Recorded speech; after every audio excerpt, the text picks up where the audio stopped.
because god damn it, I forgot I have to For the social re-download media, for the YouTube social because my medias, you phone mean? sucks. Yeah, Mhm. because like I forgot that I need to re-download YouTube on my freaking phone. Technical Because- issues. Wait, you don't have YouTube on your phone? I feel like I that's do a- have YouTube on my phone, but okay. to save up space, they're like, we're just gonna do this, and I'm like, whatever. Mhm. What? Well, you have an iPhone or do you have like an Android? What you got? Yeah, I have an An iPhone. Oh yeah, no, Yeah. iPhones are like anal about space. Hang on. Yeah, Oh, so hold on. scheiße. Let me go to the. Okay, I have to actually like go on. Like, it's great. No, don't row! Ugh! Are we done airing stuff out? draft. Yeah, we're Yeah, here. we're recording right now. I got kicked So. out, bro. Sorry. That's not fair. Oh. We'll do this afterwards then, man. Yeah. Yeah, no. So, are you guys excited? Because tomorrow we kill the Justice League. Hey yo. No, we don't. Don't people. Dude, it got bad. I noticed this got bad when one of my other friends in my kung fu class, I have idle chit chats with him. Even he's coming to me and complaining about Suicide Squad kills the Justice League. I mean, I want to be the odd one out. From the cutscenes I've seen, I actually am enjoying the story. I mean, it has problems. Okay. But from what I've seen, Yeah. I like what I see. Literally everything but the fights are good. Yeah.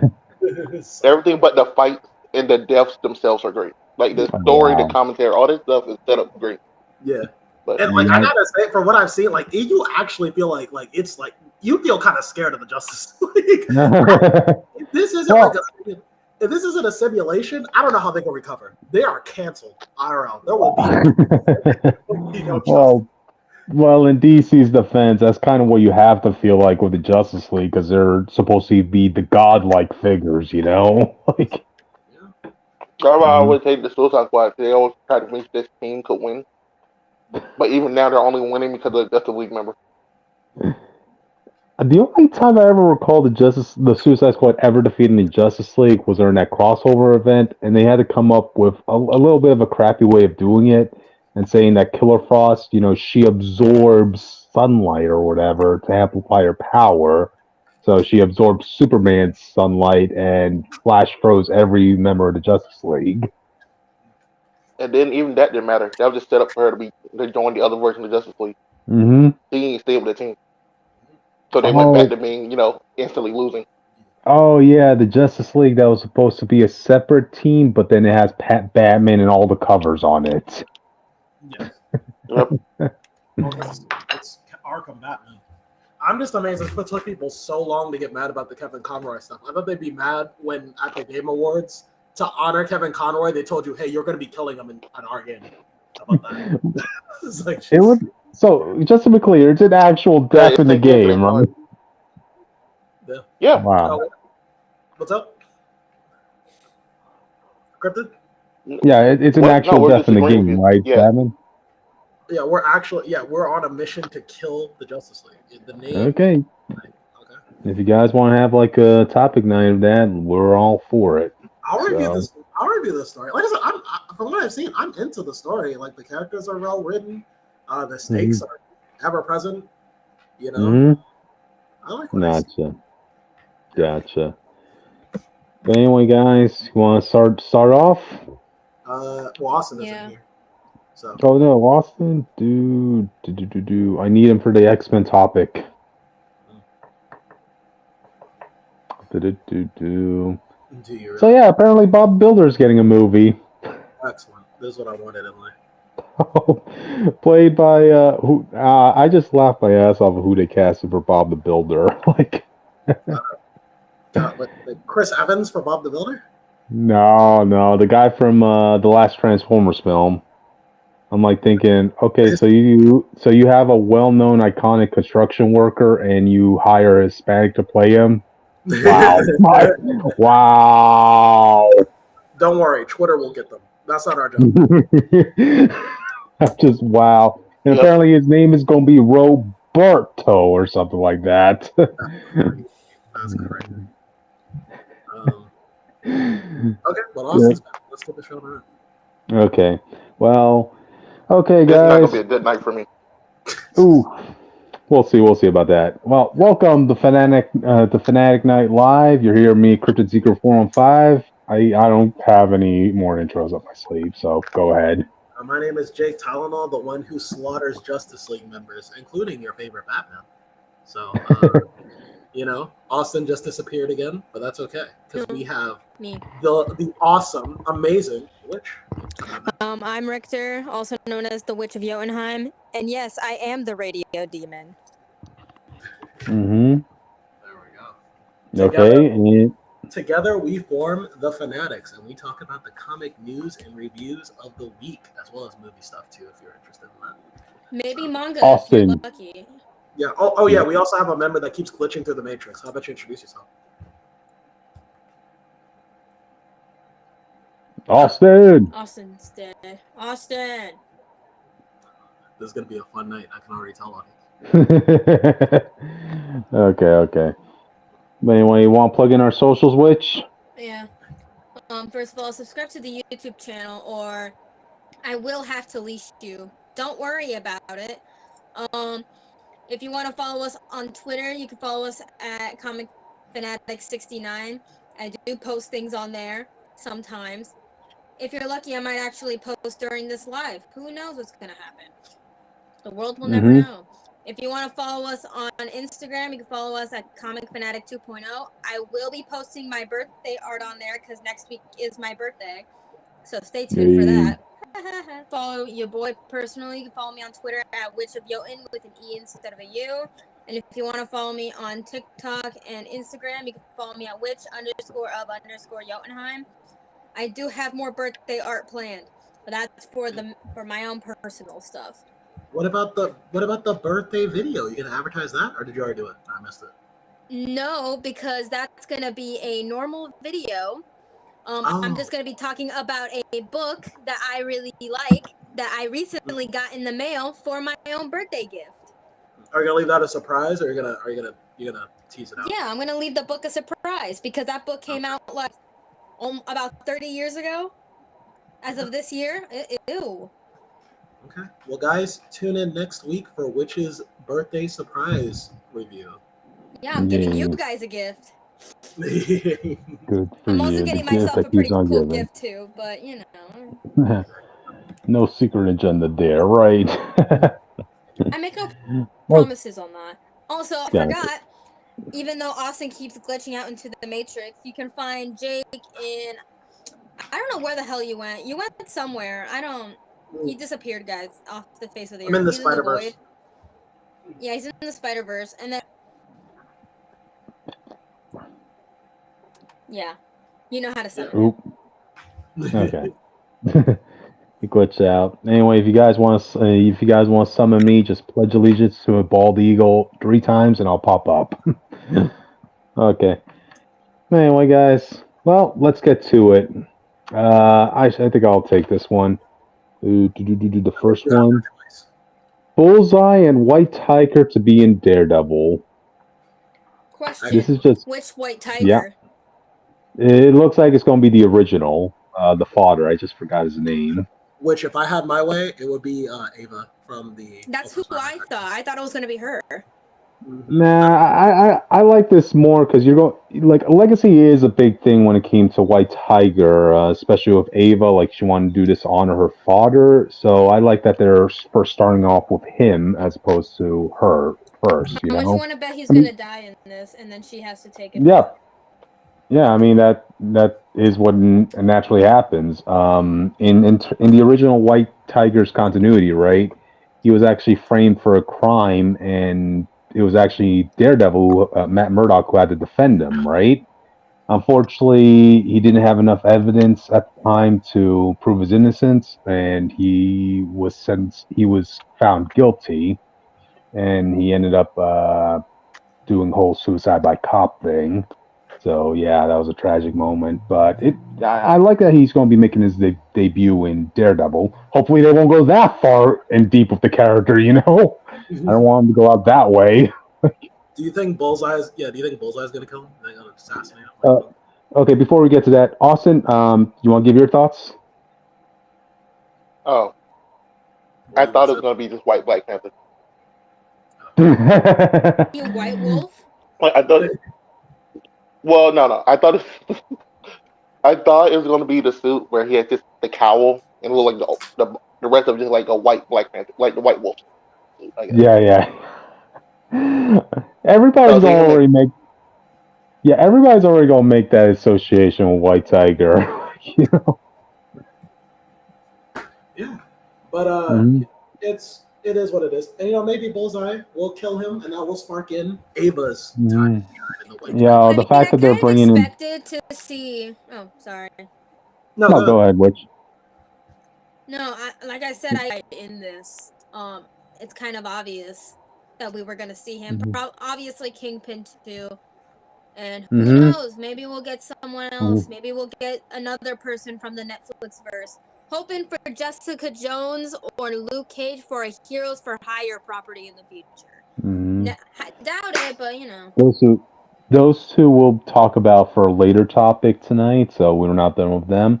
But as far as this news about Bullseye, again, this is pretty much going to be the Daredevil season 4 we never got all those years ago. Like, I think Marvel just going to jump right to it.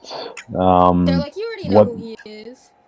Yeah, you just have to watch Daredevil seasons 1, 2, and 3. You don't have to watch anything in between. You can just jump right back in, you know? Yeah. I mean, if you want to watch the other stuff, you can. Oh. Aw, we lost Austin. But, but you know what?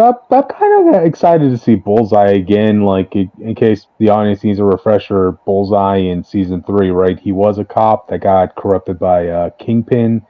And he did have an unnatural talent for hitting the mark with just his hands, you know? Like, the first person he ended up killing was actually when he was a little kid, his baseball coach, right?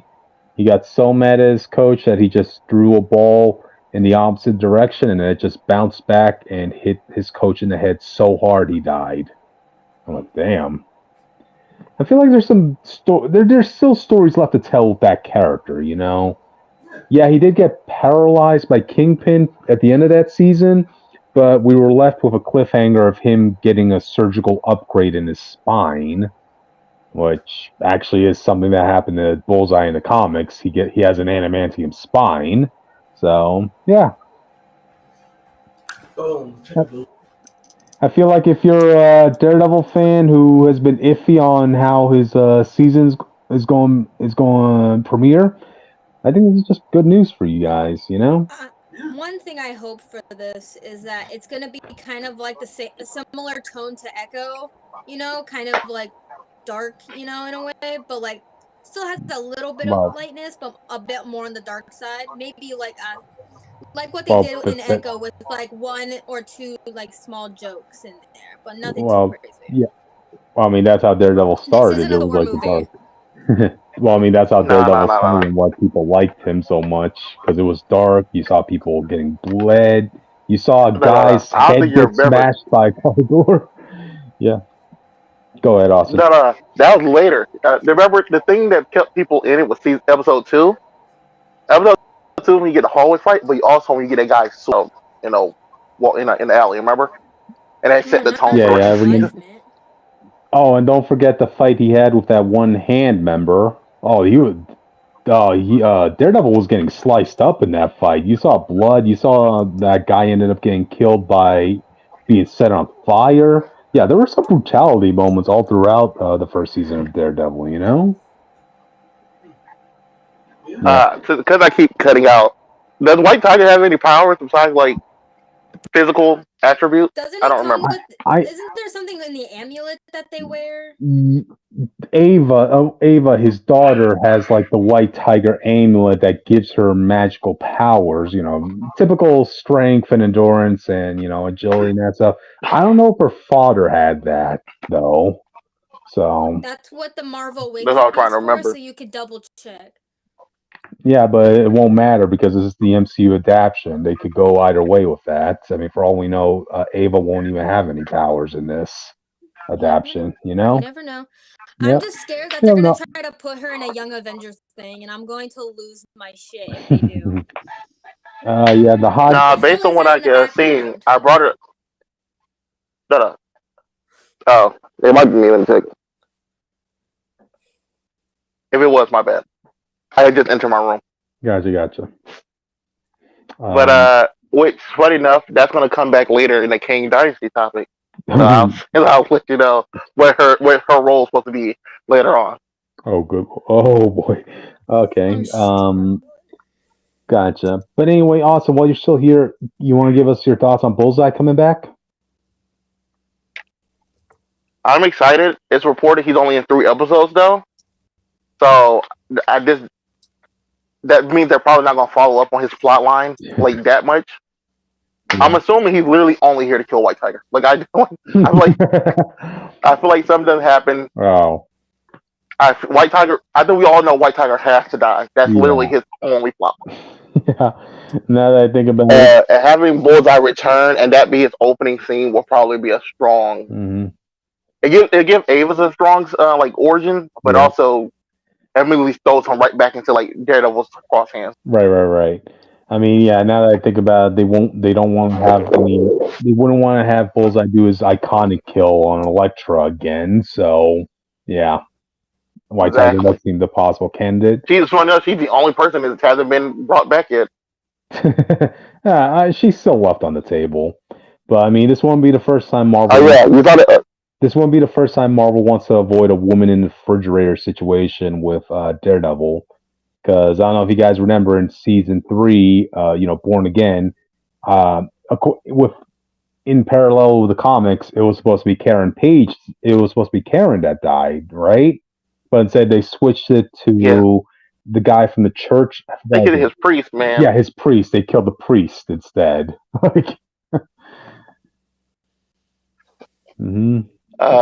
Before we move on, I think there was like 2 things I was saying that leaves my mind. But oh yeah, I think if I posted a photo in pics, we finally got the confirmed Muse. That's actually from the video that I got the White Tiger picture from.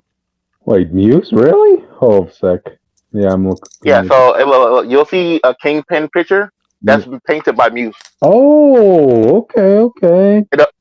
I had a 30-second video, but I couldn't post it, so I just took pictures.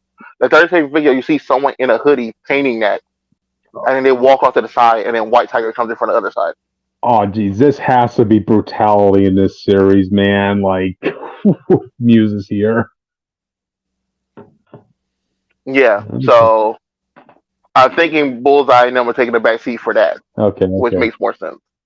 I'm okay with that because Muse is a pretty frightening character, and he's a perfect foil to fight against Daredevil because Muse, his whole power is he's kind of like a sensory vortex. Like, meaning like when Daredevil has to fight him, he's like he's fighting a black spot. Like he can't see or... He doesn't show up in photos. Yep, exactly. That's actually the one thing that Daredevil... When Muse ended up kidnapping Daredevil's sidekick, I forgot his name, Blind Spot or whatever, Daredevil had to do this really cool...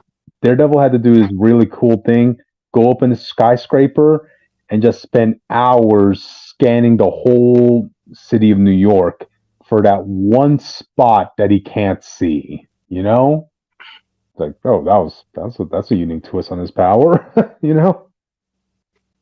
So yeah, and the White Tiger. Oh, go ahead. No, I'm done. Go ahead. I was like, the White Tiger thing.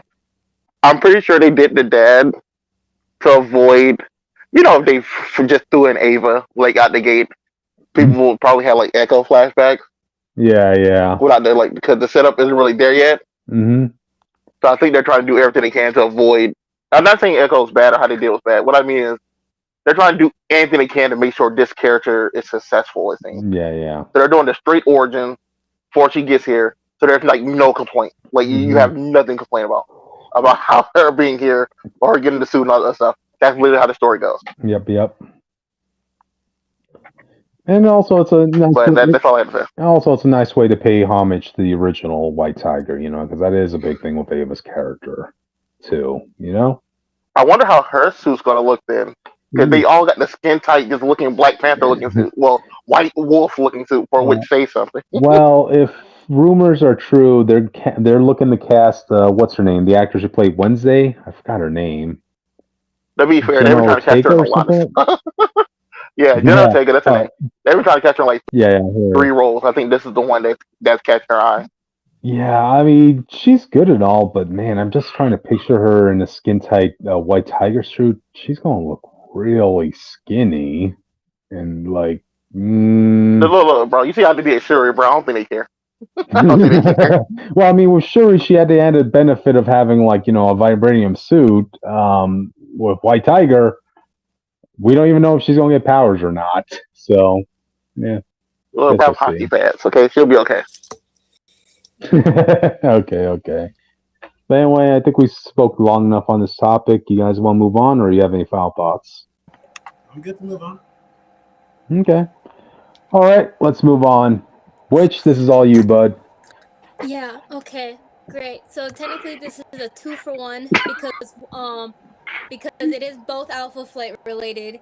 So first off foremost, thank you Alpha Flight subreddit for informing me that there is now an alcohol named after Alpha Flight that I need someone to get for me.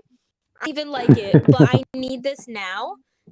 And 2, which is actually the actual subject we're talking about, there is a poll that you can vote on where you get to choose one of 3 Alpha Flight members to join Marvel Strike Force, which is a mobile game. Your 3 options are, you want to place your bets? You want to place your guesses? You know there's going to be Sasquatch in there. It's always Sasquatch. Yes. There better be Puck in there. Is it one thing? It won't be You're going to be very disappointed. You're going to be very disappointed because our 3 options are Vindicator and Sasquatch. Sorry, fans of every other member of Alpha Flight. We got snubbed this time around. Once again, Canada disappoints me. Cryptid, don't even get me started. Anyways. Yeah. So I had to re-download this game just to vote. I voted for Vindicator, also known as Heather Hudson. I hate that green outfit, man. I hate that green outfit with a burning passion. What you got against it? It's an eyesore? You don't like the style, the colors, or what? Here's the thing. It comes from the 90s run, which I'm not a big fan of. 2, it makes her look too much like a superhero from Ireland and a superhero from Canada. Like, I thought you wanted to stick with the Canada theme. And it's like, it also makes her look a little too much like Jean. Makes her a little too much like Jean, but we'll circle back around to that too.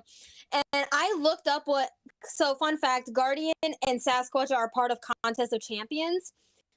Every time I look at 3D renders of Guardian, that cowl looks stupider and stupider every single day.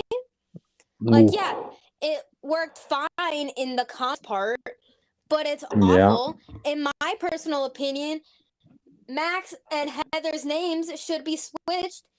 Max should be going by Vindicator.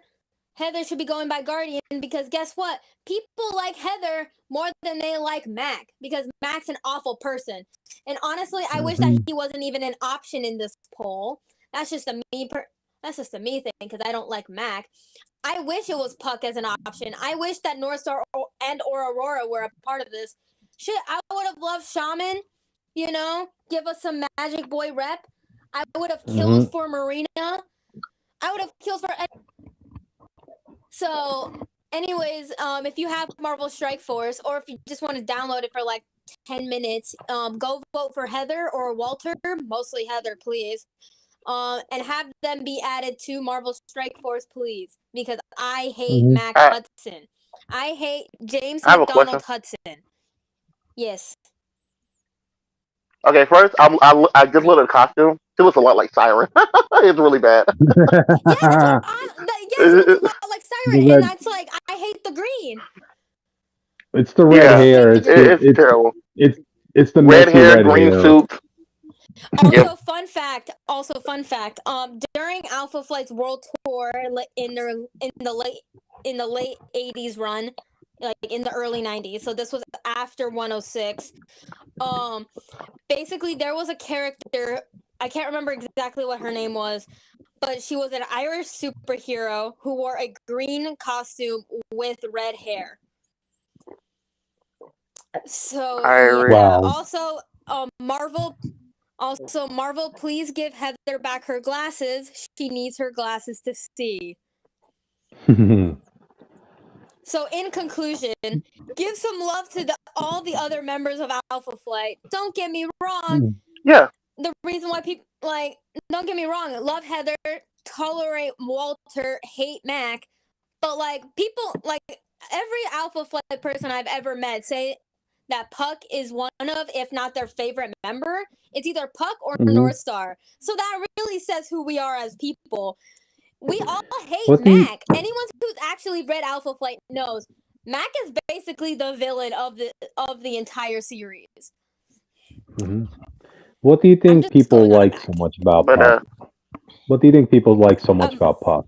He's short. About Alpha Flight? Short King. About Puck or just Puck. Alpha Flight in general? Puck. Well, okay. Well, I could get to both, but I'll stick with Puck for right now. One, he's kind of like the heart of the team. Him and Michael, aka Shaman, they're kind of like the dads of the team in a way.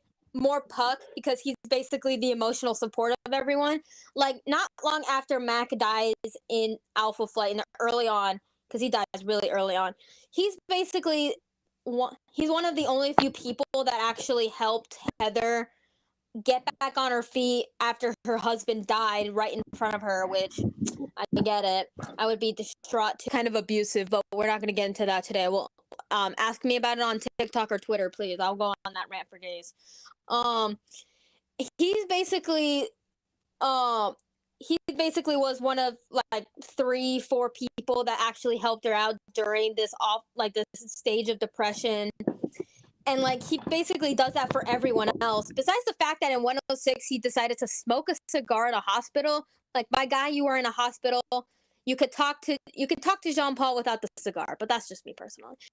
But he's the emotional core of the entire team. And the fact that he constantly gets snubbed out is insane. I'm a part of the small group of people that believes that either Puck or Shaman should have been leader of Alpha Flight instead of Mac. I love Heather as the leader of the team. I feel like she should be more of the team leader more often. But fuck you, Mac. Yeah. I hate you. At least I can tolerate Walter sometimes. The best part about Walter, character-wise, was when he was a woman, which they should really bring that back. Walter got really comfortable being a woman, real quick, and honestly, good for fucking him. Bring back Wanda Lenkowski, Marvel, you fucking cowards. Anyways. No, so go vote. I have to wait. So the villain, the person you're talking about is Shamrock, apparently. Yeah, that's kind of Irish. Yeah, I forgot her name because I don't care. And also, fun fact: in World Tour, we are introduced to a Polish superhero named Prodigy. So technically, in the Marvel universe, there are 2 Prodigies.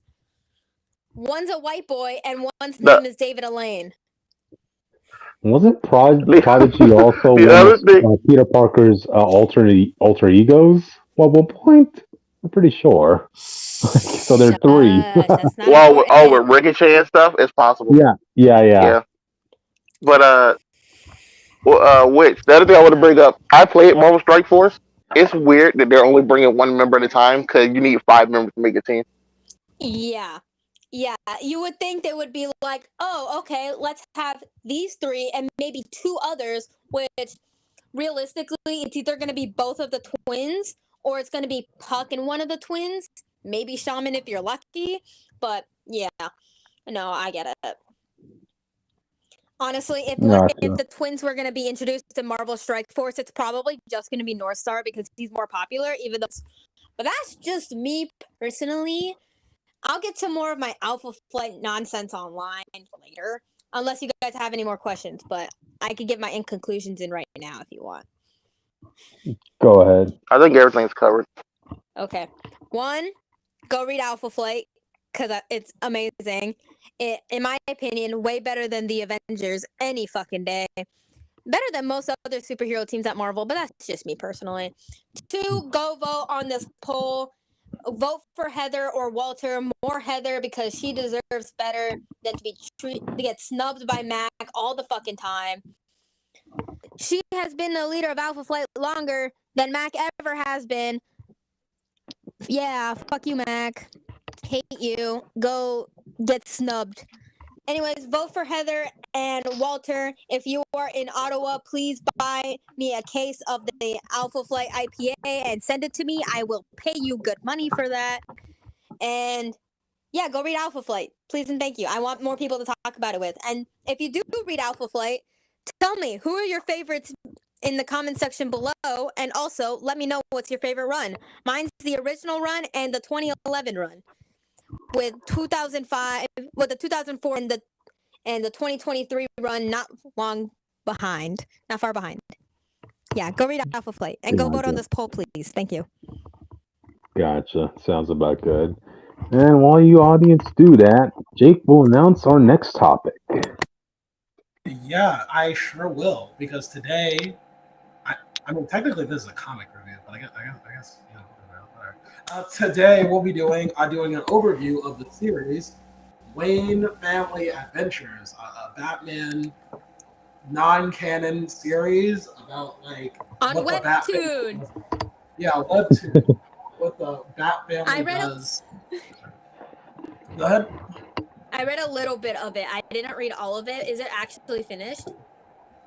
I don't know if it's finished. I can look into that, but it's probably gonna be now. Before we get started, I do want to recommend, first off, support the comic after you've done this. But there's a YouTube channel called The Lucky Derp.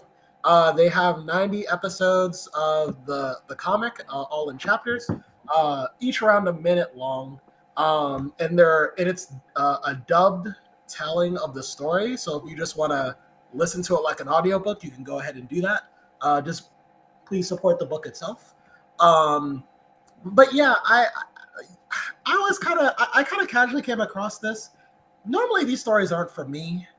I'm not really the type of guy who likes these. I kind of see these as like Tumblr fan fiction.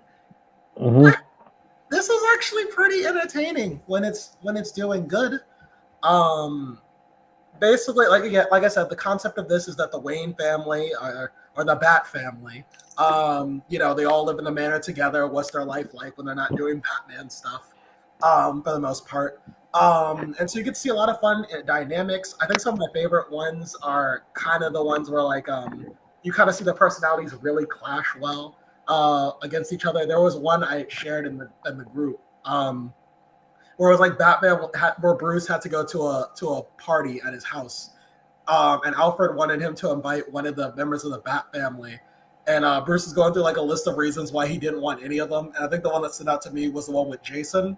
Where he said, I invited Jason to a party once, and they just show the panel where Jason keeps bringing up, he's like, now listen, hypothetically, if an evil guy killed your son, would you not want to kill him? Like, he keeps bringing up people. If that, it's like, all right, we're not doing this here. Pull him away. So, I thought it was really funny. There was also a storyline about Damian trying to make friends in school, because he does go to I think he goes to private school in this universe as well. You get a lot of cool references, like sometimes Red Hood and the Outlaws will show up for an issue, or you'll get like the Titans showing up with Tim Drake leading the team.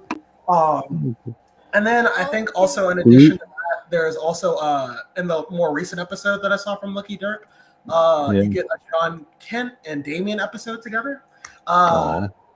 They were pretty fun. It was John Kent and Damian going on an adventure with Lois Lane just to understand the importance of journalism, and it taught Damian that he could do more than be like Robin. He could use his wealth for something. You know what's one thing I like about this book, even though I haven't read a lot of it? I like how Barbara Gordon is Oracle again. Yes. A lot of people do. She is back in the wheelchair in this book. Yeah, that's messed up. How y'all advocating putting women back in wheelchairs? How you sound right now? That's another ongoing debate. There's literally people who Charles Xavier back in a wheelchair.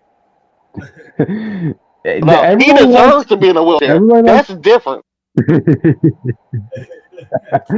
Everybody likes Barbara better when she's Oracle, apparently. I'm surprised by that. And to be fair, it works here too because also on the Bat Family, this version in the main Bat Family, there's Stephanie Brown and Orphan are also in the main family, so they kind of already have Bat Girls, so it kind of works out that Barbara's in the chair.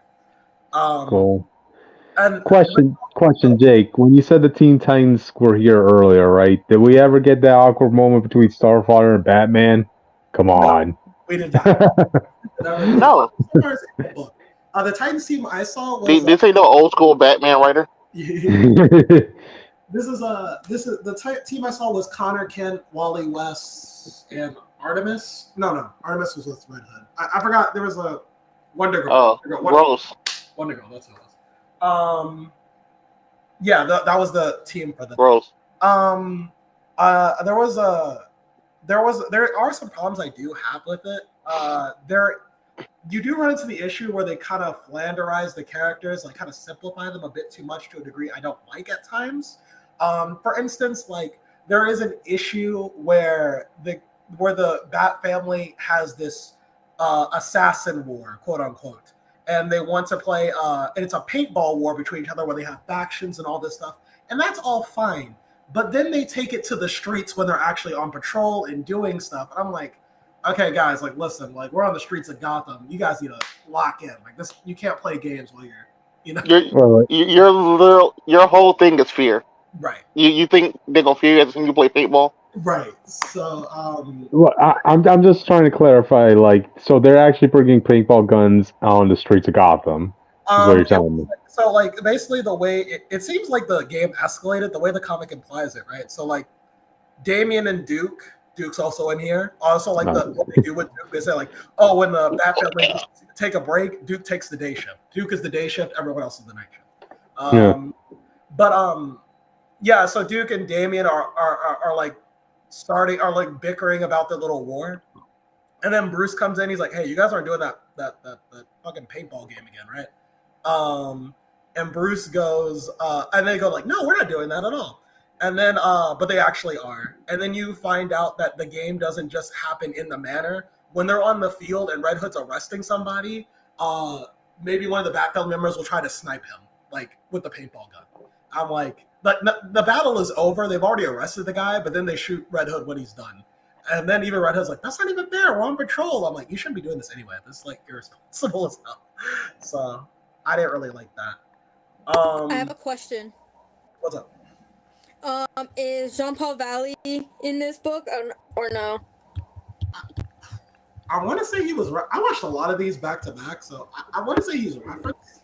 I think I vaguely remember him coming up. They're cryptid. I think you'll like this one. There's an issue where Alfred goes to visit the Kents, essentially, and he's brings over his homemade cookies, and he's like, you know what, they're not as good as your apple pie, Ma Kent, and all this other stuff. And they're talking about how their boys, when they met, how hard it was raising superhero kids. The Kents go like, yeah, it was a shock when we found out that Clark could like lift a car.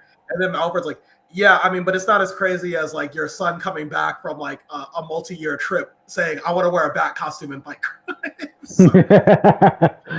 Okay, that's a good one. Yeah, and then so it ends with Alfred. So they keep talking about their kids and how they interact with each other. How like, oh yeah, when Superman first met Batman, it was Batman this, Batman that.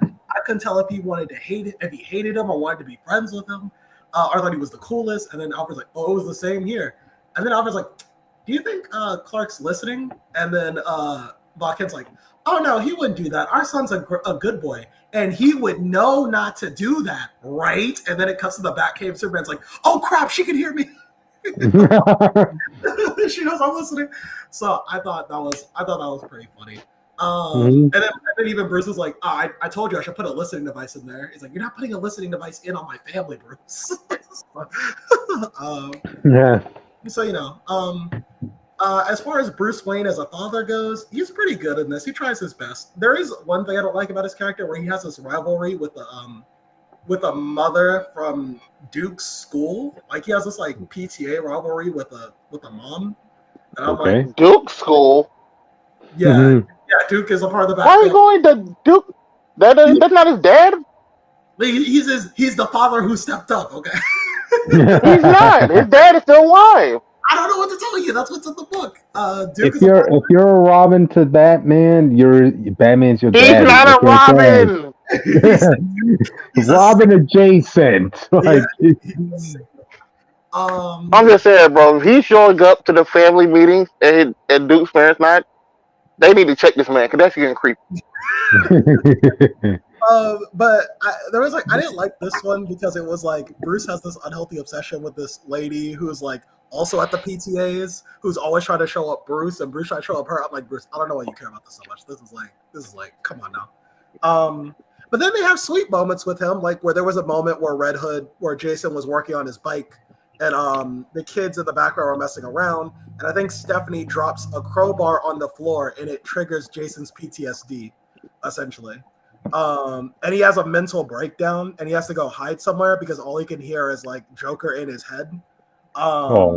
Yeah, and so when he hides in the room, Bruce finds where he is, and then they talk. And it's a great scene because Bruce has to walk him through the steps of calming down. He's like, "Hey, Jason, where are you right now?" He's like, "I'm in the warehouse. I'm in that warehouse." And then like Bruce is like, "Feel the ground. What do you feel?" He's like, "I feel carpet. There wasn't carpet there." He's like, "Yeah, that's right. There wasn't carpet there. Well, where are you now?" He's like, "I'm in the manor." And he walks him through the steps to calm him down, essentially. And he tells Jason, you made remarkable progress coming back. I know it wasn't easy, but like, I'm proud of you for doing this. And it may take forever, but like, we're here the whole way, and you're not in this alone. And I thought that was a really good issue. Don't worry, Jason. He only beats you to death the next day. Yeah. Jason, look at it this way. You never had me resort to unbuckling my bat belt for you. Yes, he did multiple times. That wasn't even the first time he won. Yeah, I remember the Under the Red Hood where he beat the shit out of him in a bathroom. And then had the man in there crying. You didn't kill him for me.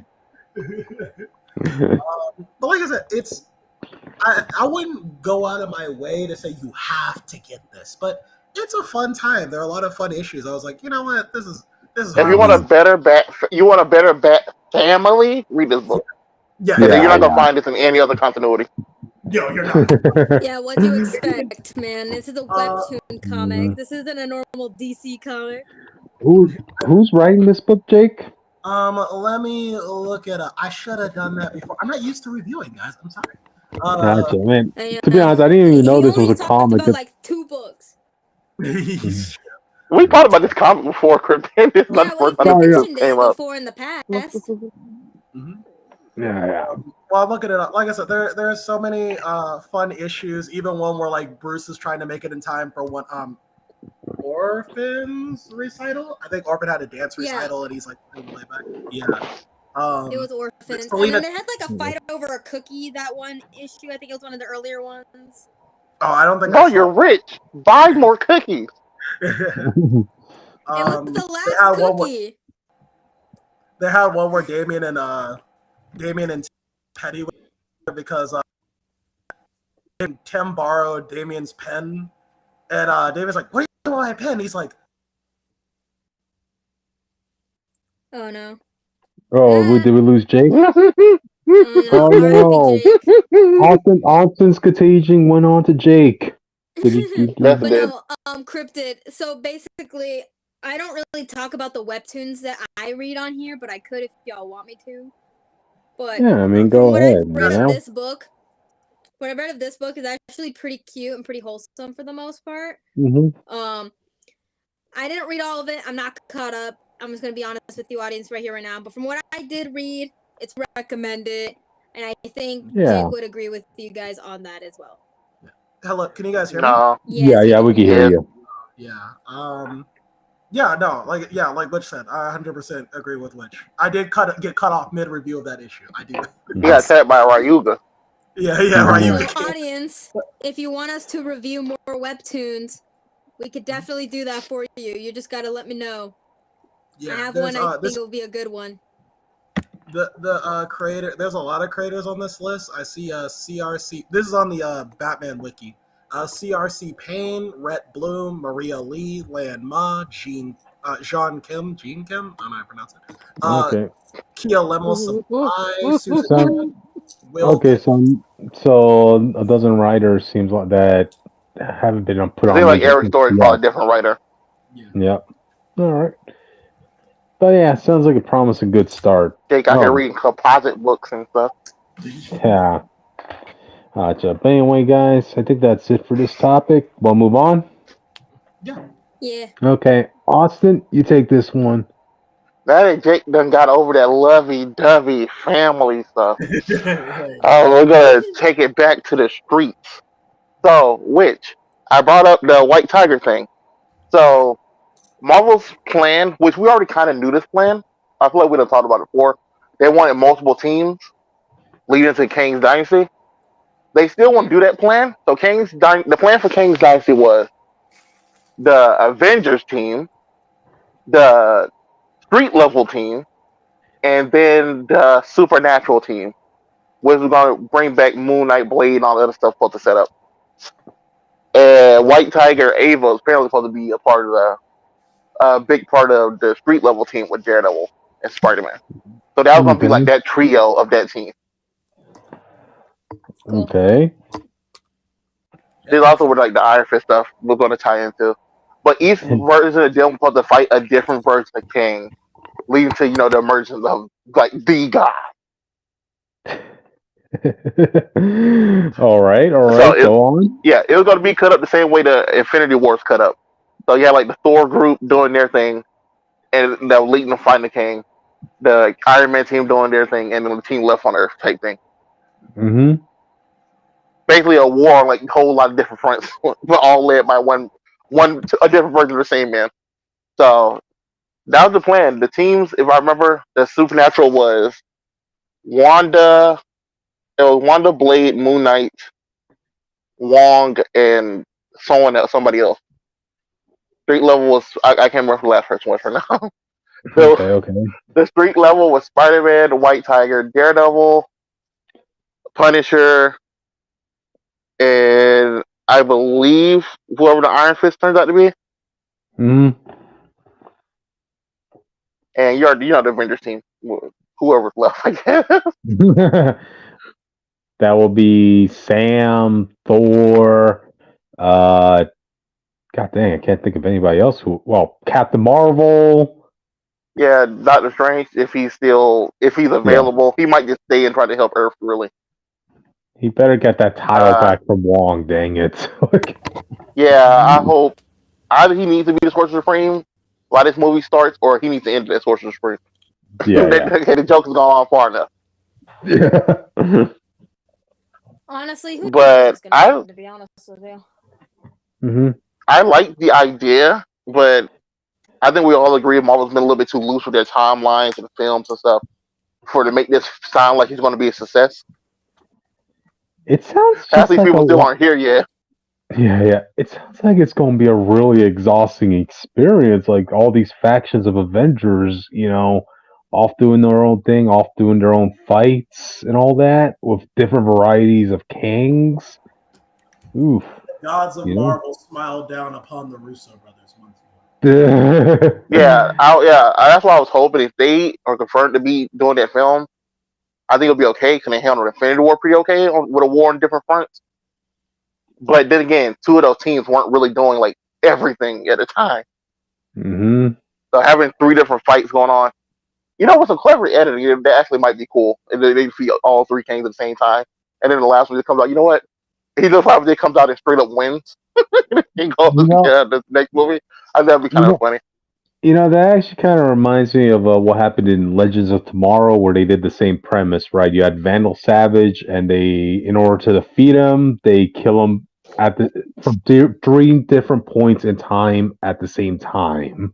Oh, they stole that from Sonic. That was Sonic 06. Oh wow! Yes. So they weren't. That had to be Solaris. Yep. They had to be Solaris in the future, present day, and in the past. And then they erased them for the past.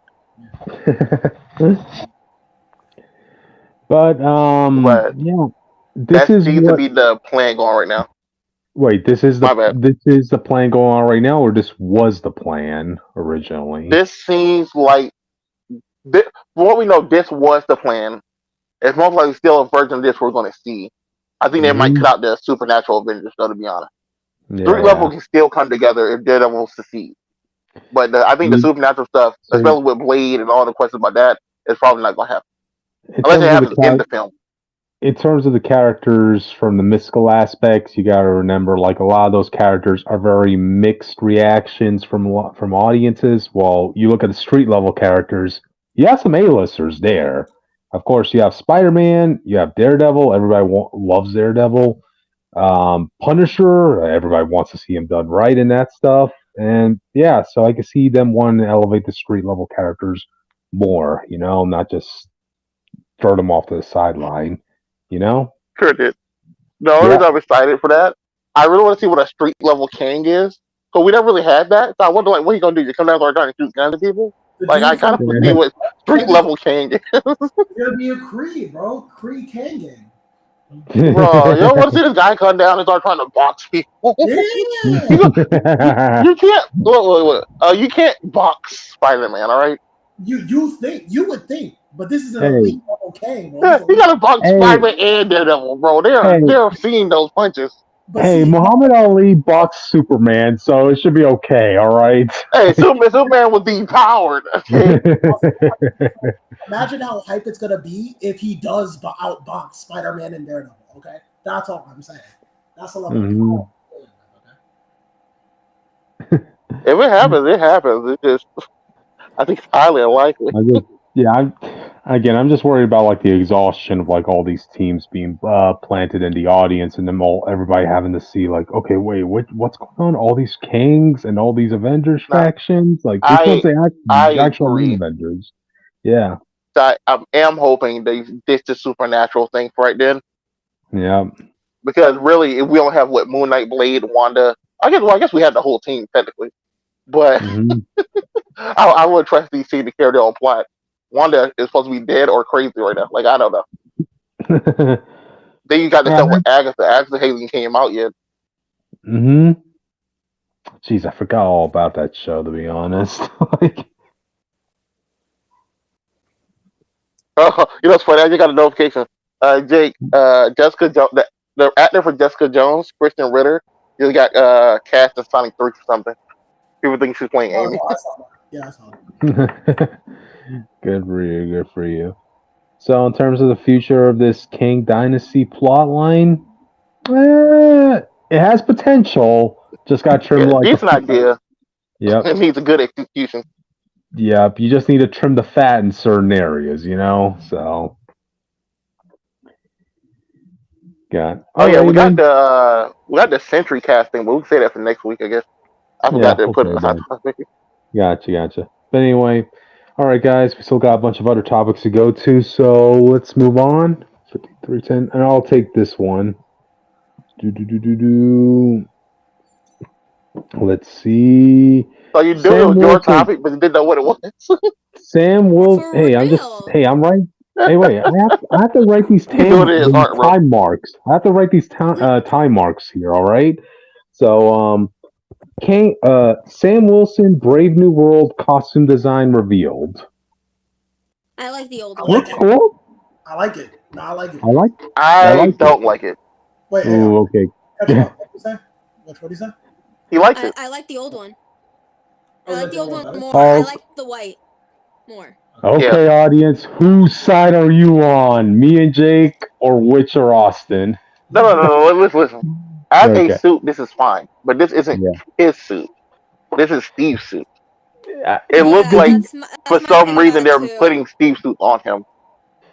Okay, yeah, I could see this looking like an upgraded version of the Endgame suit.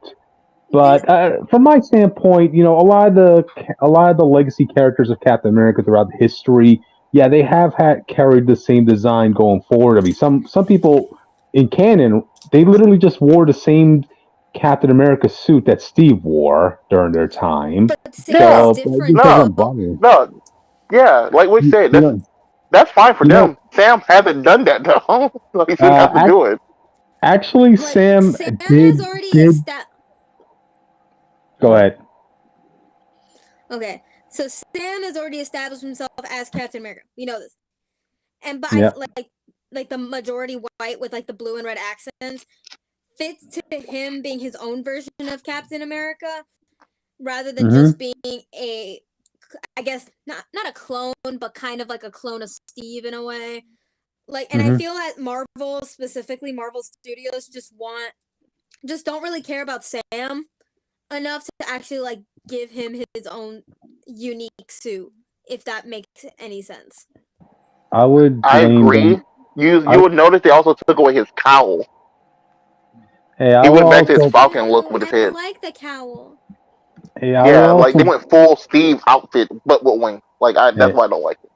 I would also blame a little bit in the comics because you gotta keep in mind, like when it comes to variations of MCU suits, they have to base it on the dozens of costumes characters have had to wear over the years, right? I mean, That's fine. Unfortunately for Sam Wilson's case, when his era of Captain America, he's only had one variation to his Captain America suit. I mean, Yeah, even John Walker had a couple different variations to his costumes over his decades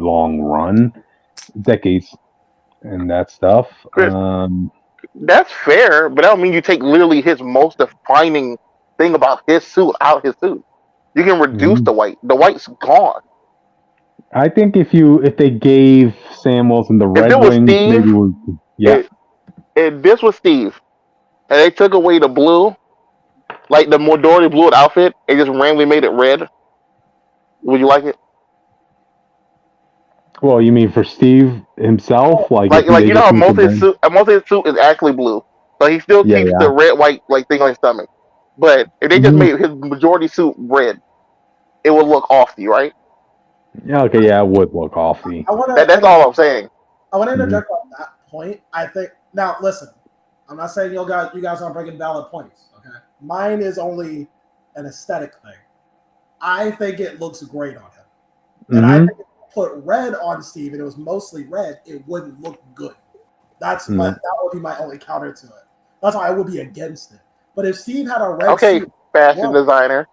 I'm just saying, if Steve had a basic red suit and it worked, I wouldn't have a problem with it personally. I just don't think it would. That's my problem. So, Okay, but yes, I'm I gonna. think Also, Oh, go ahead, Witch. okay. Original characters and has to create like distinctive designs for like the base things. Like I have a lot of OCs that are based off of different like pre-existing characters. Like let me give an example. So I have a character named Jacob, right? He is a descendant of the Belmont clan because I have a whole bunch of Castlevania OCs, don't worry about it. So I wanted to give him a distinctive outfit that relates back to some of the members of his family. So what I did was I mashed up two different Belmont's outfits, but changed it enough where it felt like his own character and not just like a rip off of like on Belmont or something like that. Like he's still his own distinctive character, and I kind of wish that they would like what they did with Sam in that white suit in the MCU, like that. It was still similar enough to what has been previously established by Steve, but still makes it enough where it is still Sam specifically. Like you could tell that, oh, this is Sam's suit. Like Steve would not wear something like this if you. Well, he might, but you know what I mean. Like All right, that's why I right. like the suit that You see that that he it screams rocked Sam. at the end. Yeah, Mhm.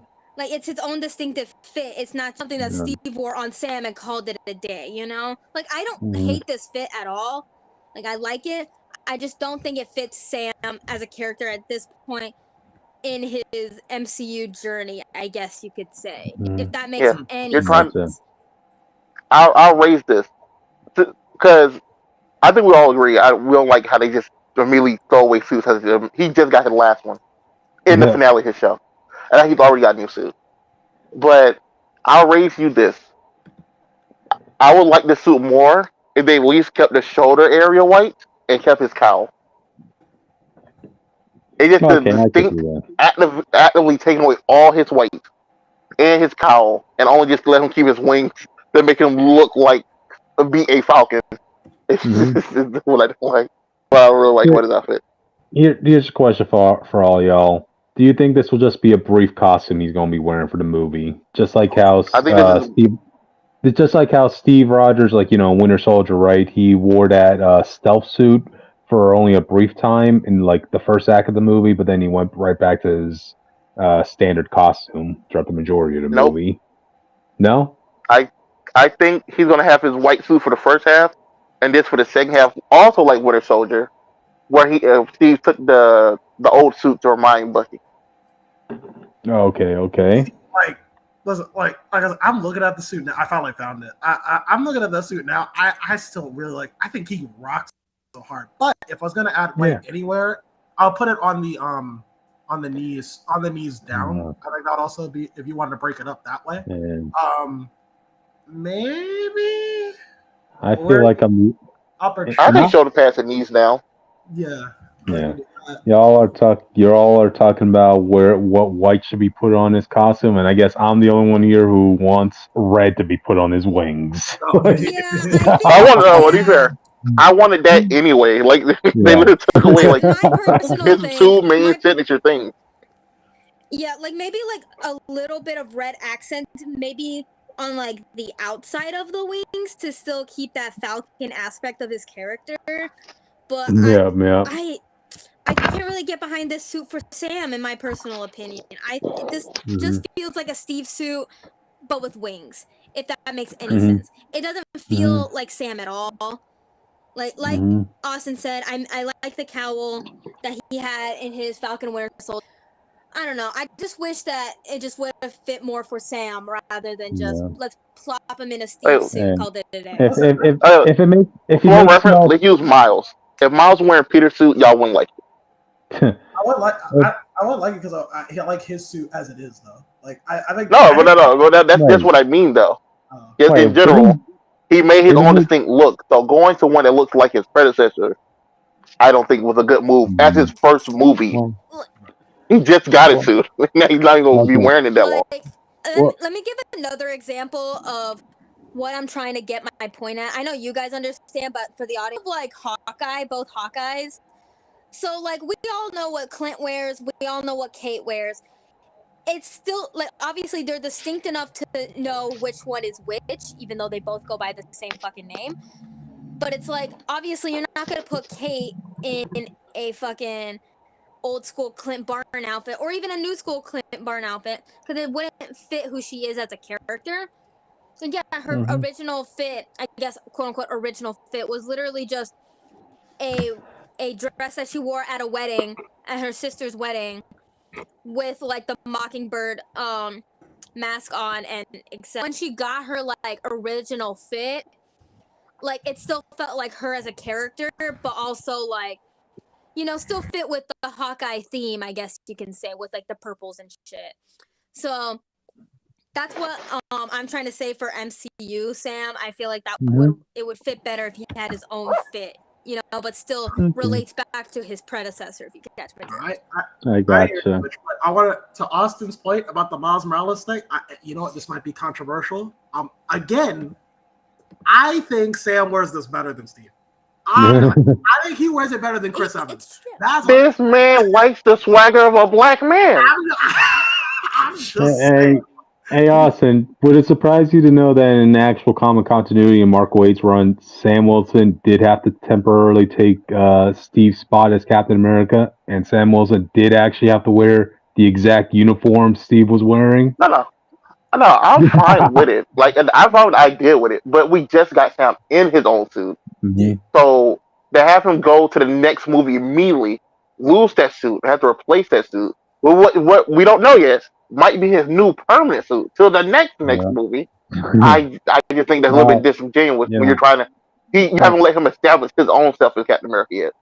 Well, given the fact that he's going to be fighting a Hulk who's known for bursting into flames, I would imagine we're going to have to have more than one suit to collide with him. I'm sure that's how he got messed up. I don't think anyone cares, but they removed the Serpent Society from this movie, which is very ironic because a lot of people have been. Wait, what? A lot of people have been calling. Yeah, you didn't see that? No. No, why do they remove them? Well, I don't know why. I don't remember why exactly. I'll probably repost it on Twitter later. Sure, I'll look it up. I think it's ironic. I'm gonna keep it short, sweet, and simple. I do not want to argue about this. This is for later. But I think it's ironic that they removed a group of characters that people were not calling for the removal of. But there's a character. No, wait. No, we're not talking about that character. I know who you're talking about. Who you're going to try bringing up? The other minor character. Let's not talking about. I wanted to briefly bring it up so that we can move on and go back to Sam as a character, okay? No. So that the audience knows what I'm talking about. It's just you're always going back to that. Okay. See, this is why. Okay. I are removing a group of characters that no one called for the removal of, but people have been calling for the removal of a character that people wanted to be removed, but Marvel is not doing it. There. Happy? That's all I wanted to say. We can't keep going back to that character every time we mention Sam Wilson's Well, we run. should. But, we fucking should. Okay, Cryptid? No. Anyways, let's fucking move on before I lose my shit even more. That's all I wanted wanted to say about it. Any final thoughts on this? Because I like Sam's old suit better. Yeah, and I agree with all the arguments made for it. I think he wears this better than Chris Evans. From what I've seen. Removing the second Saudi from the second film in a row is the worst thing I ever seen in my life. Especially since Seth Rollins already did his filming for for his scenes in this movie. I don't understand how they could get rid of them. You know what? Put it in DVD. Let's go. I'll watch it. Gotcha. I'll send your echoing. Really? Yeah. Well, you're not. It sounds like you're chewing on your mic. Oh, no, you're not. I don't know what that was. Gotcha. Okay, but anyway, any final thoughts before we move on, guys? I like the old suit. F Marvel. Did Captain America go to Valhalla after Endgame? MSN wants to know. All right, guys. You think he would? I thought that would be like the first thing I'll do. If I'm about to die. He didn't really die in like some flavor of battle. He most likely died of old age, but we'll get to that conversation another day. Jake trying to get Cap sent to hell. Rumor has it Captain Steve Rogers is in the moon. That's what they say. Yeah, but all right, let's move on. That's what they said. Gotcha. Anyway, let's move on to the comic news. Austin, you want to do this one? Oh, Roxxin debuts his new Thor. The chat Thor. Short hair, assholeless. We're going back to the old days. Okay. So Roxxin in Marvel Comics now owns Marvel Comics, and the first thing they're doing is making their own Thor run. And apparently somehow this is going to lead to a Thor versus Thor book at some point. I think it might take some inspiration from Ultimate Universe. Okay. No, Ultimate Thor, and then we're just Alien, if I remember. And because people thought of them as Asgardians and stuff, they kind of took that form. I think it might be one of those situations, and that's how they bring this new Thor and all this stuff to life. Because all the artwork they're doing makes it seem like this Thor, Roxxin Thor, is going to fight Immortal Thor at some point. I posted the end pics, I believe, if you want to see the full photo. Yeah, I saw what he looks like. In case the audience doesn't know what's going on with Thor comics, Roxxin actually bought Marvel Comics. Yeah. What? Yeah. So Roxxin. The Marvel Comics is a comic series inside Marvel Comics. Okay, thank you.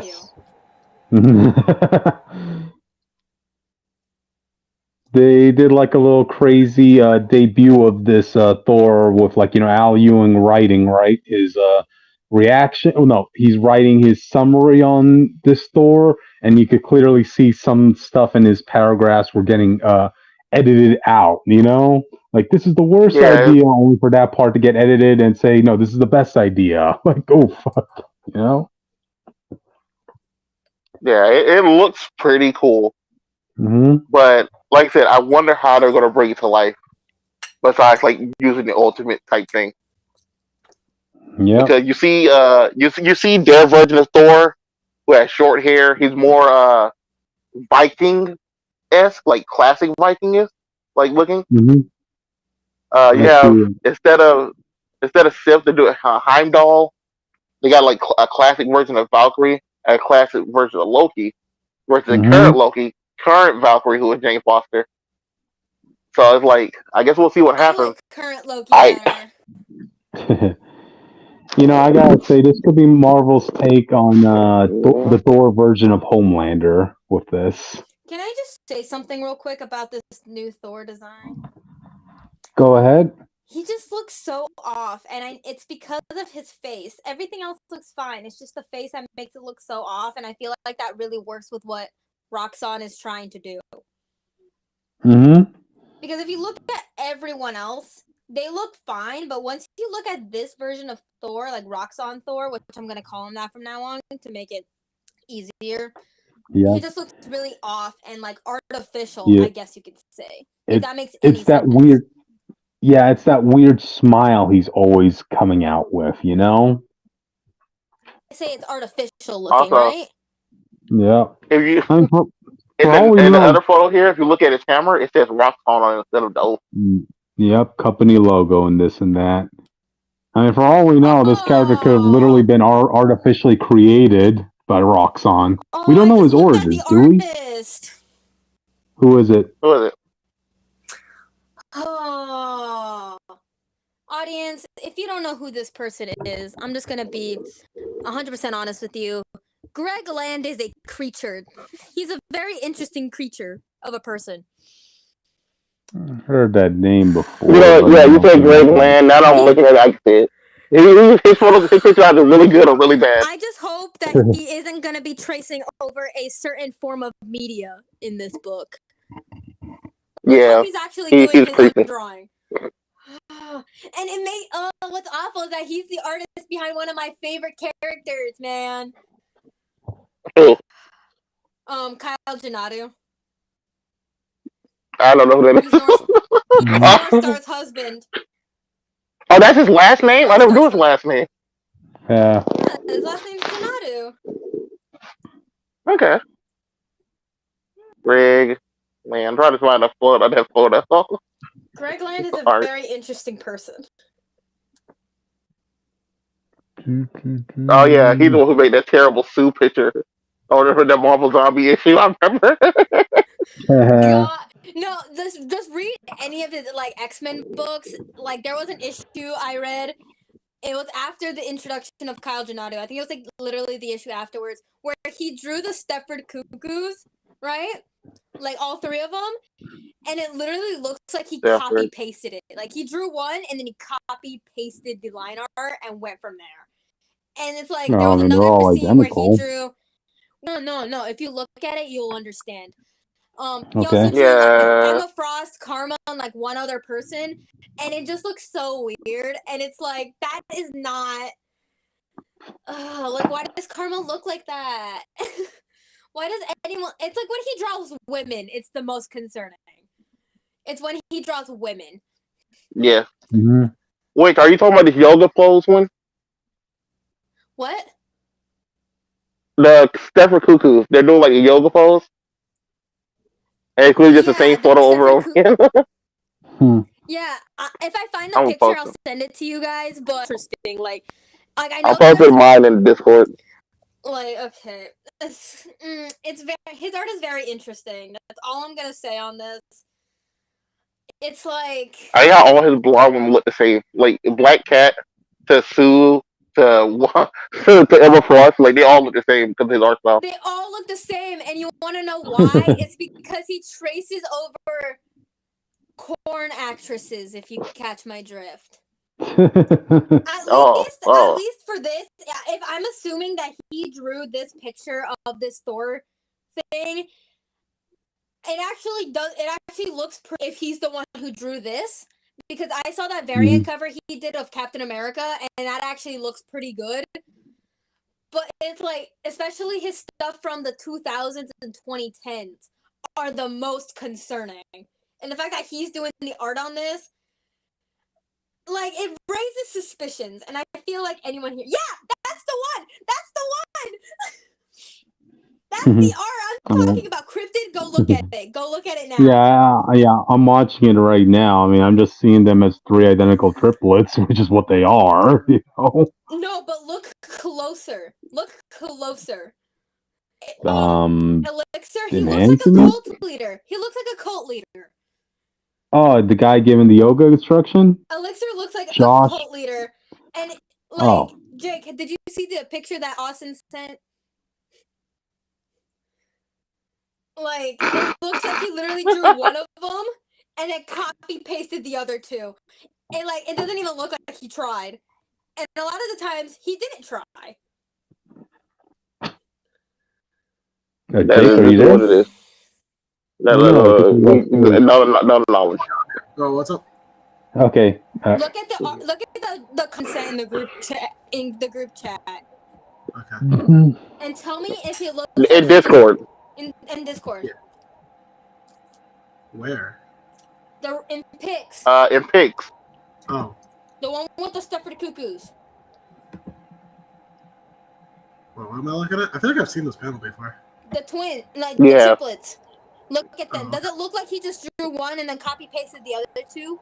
Definitely. No, he definitely did that. That's what it is. He definitely did that. Elixir looks like a cult leader. I found the corn actresses he's tracing. Yeah. And then Pixie, she looks fine. She's fine. She's fine. She's fine. Anyways, in conclusion, I am concerned about what the art is going to look like in this book. Because Greg Land's doing the art. Gotcha. So, sorry about that entire rant. I just had to get that off my chest. Or else it was going to kill me. All good. But anyway, any final thoughts on this topic? Before you guys want to move on? I like how Loki looks on this picture. The new one. The new Loki. Is there? Mm-hmm. There you go. Oh, looks like let me just bring Jake back. Hello. Yeah, we I hear you, don't man. think Jake wants to come back. Yeah. Right here. Okay, he better come back because we're about to talk about the comic reviews. Starting with the superior Spider-Man. I'm muting, guys. Oh, if it makes you guys feel wait, hold on, okay, listen. Huh? Okay, if it makes you guys if it makes you guys feel better, Spider-Boy isn't in this issue. I'm still depressed. Oh man. Did you see that thing? Sorry, I'll get back to it. Did you see those covers that Greg landed of Spider-Gwen? Yeah. Okay, just asking. Anyways, continue, Cryptid. Okay, anyway, so Superior Spider-Man number 3. In case the audience needs recap, Anna Maria gets kidnapped by Supernova, who is a woman that Otto screwed over during his time as Superior Spider-Man. And now Otto and Peter have to work together in order to save Anna Maria. And to do that, Peter has to wear the Superior Spider-Man costume. So anyway, this issue starts off with them at the Oscorp Labs, right? You know, you have Peter brainstorming on the chalkboard while Otto's busy tinkering with something. And Peter also has all the spiders he has left over from Spider's Band, all formed the letters of what? He has what? Yeah, you remember Spider's Man? I remember Spider. Don't just move past that like that didn't happen. Oh yeah, happened. Like you remember at the end of the last Spider-Verse event? Yeah, you don't remember Spider's Man? Yeah. I know who that is. I didn't know Spider-Man kept him. You told me living, eating spiders around the apartment? Yeah, Austin, that's how he got the idea to expand his spider sense to other people. Remember that? Where he hypercharged his spider sense? I do my best to block that whole arc. Well, he got that power from the idea of these spiders. So, if one spider reacts, the other spiders react. But I anyway, hated him. Peter still has them, and he has them all form the letters of "You suck, Otto," while Otto's working right in front of him. Oh, real mature, Parker. But anyway, let's go over our plans. I'm going to need you to go to this base, but before that, Peter's like also kind of giving a timeline as to how Otto got to this spot, right? This is a really great way to understand what Otto knows exactly, because remember, he got all his memories back a couple issues ago, but does he have all of it really? Well, here Peter addresses it, right? He said, okay, yes, you had to give me back my body and die, during the first Goblin Nation event, right? But you copied your mind into an AI that went into a clone body. That clone body got killed, got destroyed, but you transferred your mind over to a second clone body. And for whatever reason, we don't know how, you ended up back as Dr. Octopus. So Otto knows all his memories of Spider-Man up to the point of where he met Mephisto. So at least we got that clarification. Okay. But anyway, so all right, Peter, it's time to say it. Say it if you want to be superior. All right, Otto, the die is cast. As Peter suits up, and but before we see what they're going to do, we go back to Anna Maria, who's being held by Supernova, and Anna Maria is resourceful. She ends up mentioning to Supernova, this is the first time since you broke free that you've been in an enclosed space. You realize that? Jeez, I hope these closed walls and ceilings don't bring back all those memories you had spending Lord knows how long in that prison cell you were in. And that's why she's like, oh shoot, look, I gotta go, I gotta attend to some things, but you stay here in your prison cell. So yeah, she leaves, and Anna Maria is trying to find a way to escape. But in the meantime, you go back to Peter in the Superior Spider-Man costume, who's using one of Otto's Squid Marine submarines. Yeah. Apparently, Otto has this one secret hideout located in the bottom of the ocean, right? He keeps something there that is really powerful, but at the same time could really cause havoc if used improperly. So that's why he has like this hideout deep beneath the ocean, where it's actually guarded by his men, his henchmen. And this is the part where you're like, what the fuck? You're telling me these henchmen have been stuck in here guarding your whatever since your time as Superior Spider-Man? And you never checked in on them? Oh, good lord. I blame Jake. Jake, any response? Okay. No. Exactly. There you go. Yeah. Otto immediately fires back with saying, "These are my most loyalist of men, okay?" Okay. I mean, but anyway, so Peter arrives, but the thing is, all the henchmen are instructed to kill anybody who comes in. So that's why Otto needed Peter to be in the costume and that stuff, to come in and fight against his henchmen. But then Otto's like coaching Peter. No, you have to prove to them that you're me, that you're the Superior Spider-Man. You can't just dodge their gunfire and robots. You have to dodge, but show brutality. You have to make them fear that they ever raise a gun at you. This and that. So eventually, that's what Peter does.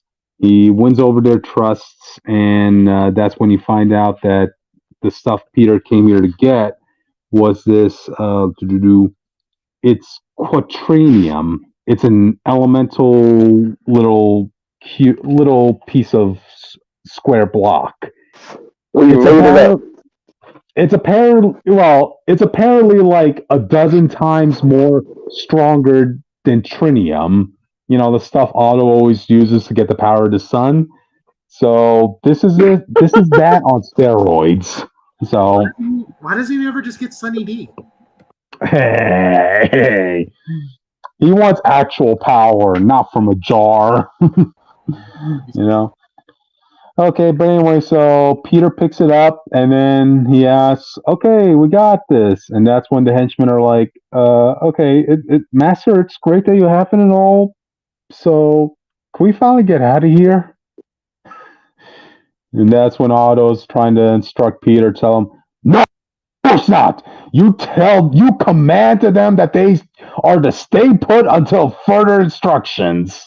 Like, Jesus Christ, dude. But Peter does the opposite and says, "Nah, you all get the day off. You all go back to the surface. You'll all be receiving your paychecks at the end of the week." So yeah. I haven't seen my kids in 9 years. I know. No, Otto had to have gone loners or whatever, you know, people who had nothing else better to do in life. I guess, dude. I'm just trying to picture myself as one of Otto's henchmen at this point. Like, I'm stuck in this underwater aquarium for Lord knows how long. I have to, like, at that point, I kind of want somebody to at least attempt to break in. Like, every week, I'm checking to make sure all the guns are loaded, the oil is changed in all the mechs, this and that, and nobody's popping up, you know? Look, Doc Ock doesn't even know these people by name. He don't know by number. I would have left and just kept coming back. You know, just in case he shows up this day.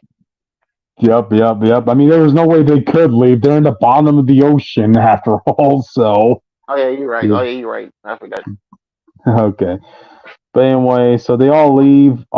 Peter comes back to Otto with the element, and you know, Otto is telling like, "This is perfect. Now with this, we have 3 options to use with this. We could depower her, we could use it as a weapon against her, or we could kill her with this." And Peter's like, "Yeah." Oh, no. Yeah, and Peter's like, "Oh wait, no, that is not okay." And that's when the spiders all write, "Peter, watch out!" And that's when Otto, bam, that little that Bluetooth Otto gave Peter, yeah, it ended up stunning Peter, and Otto knocks Peter out, right? And next thing you know, whoa. Yeah. So their spider sense went off, but Peter's spider sense didn't go off? I get no. The spider sense weren't activating. I mean, I guess this is the spiders just saying like, "No, Otto's up to something. Watch out, Peter." You know. So by the time Peter knew something was suspicious, it was too late. He already got stunned and knocked out. And that's when Peter wakes up in a familiar-looking chair with familiar-looking arm braces. Oh boy. Now you have, you have Otto saying, "Look, Peter, I have taken everything into account.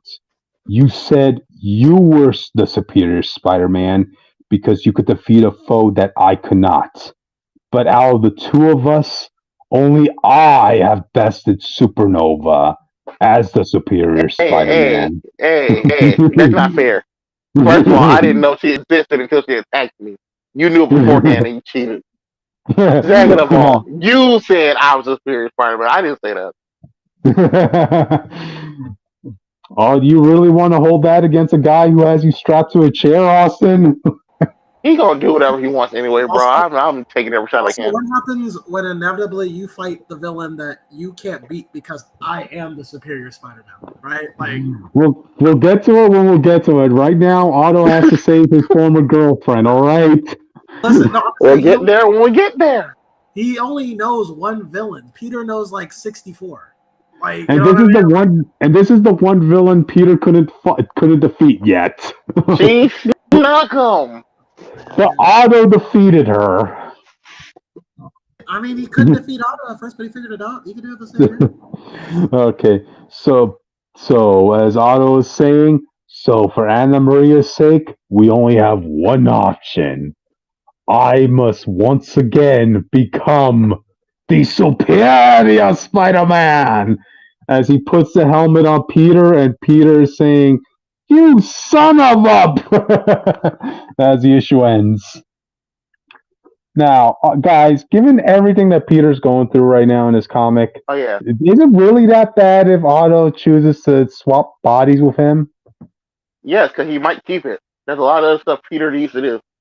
I mean, for all we know, Peter, Otto could just get up to date on everything that's been going on with Peter recently. He's like, "Oh, good lord, buddy, what did this Paul do to you?" No, you're joking, but Doc Ock has really put himself back into the same position as Serious Spider-Man, where Green Goblins are literally about to do something.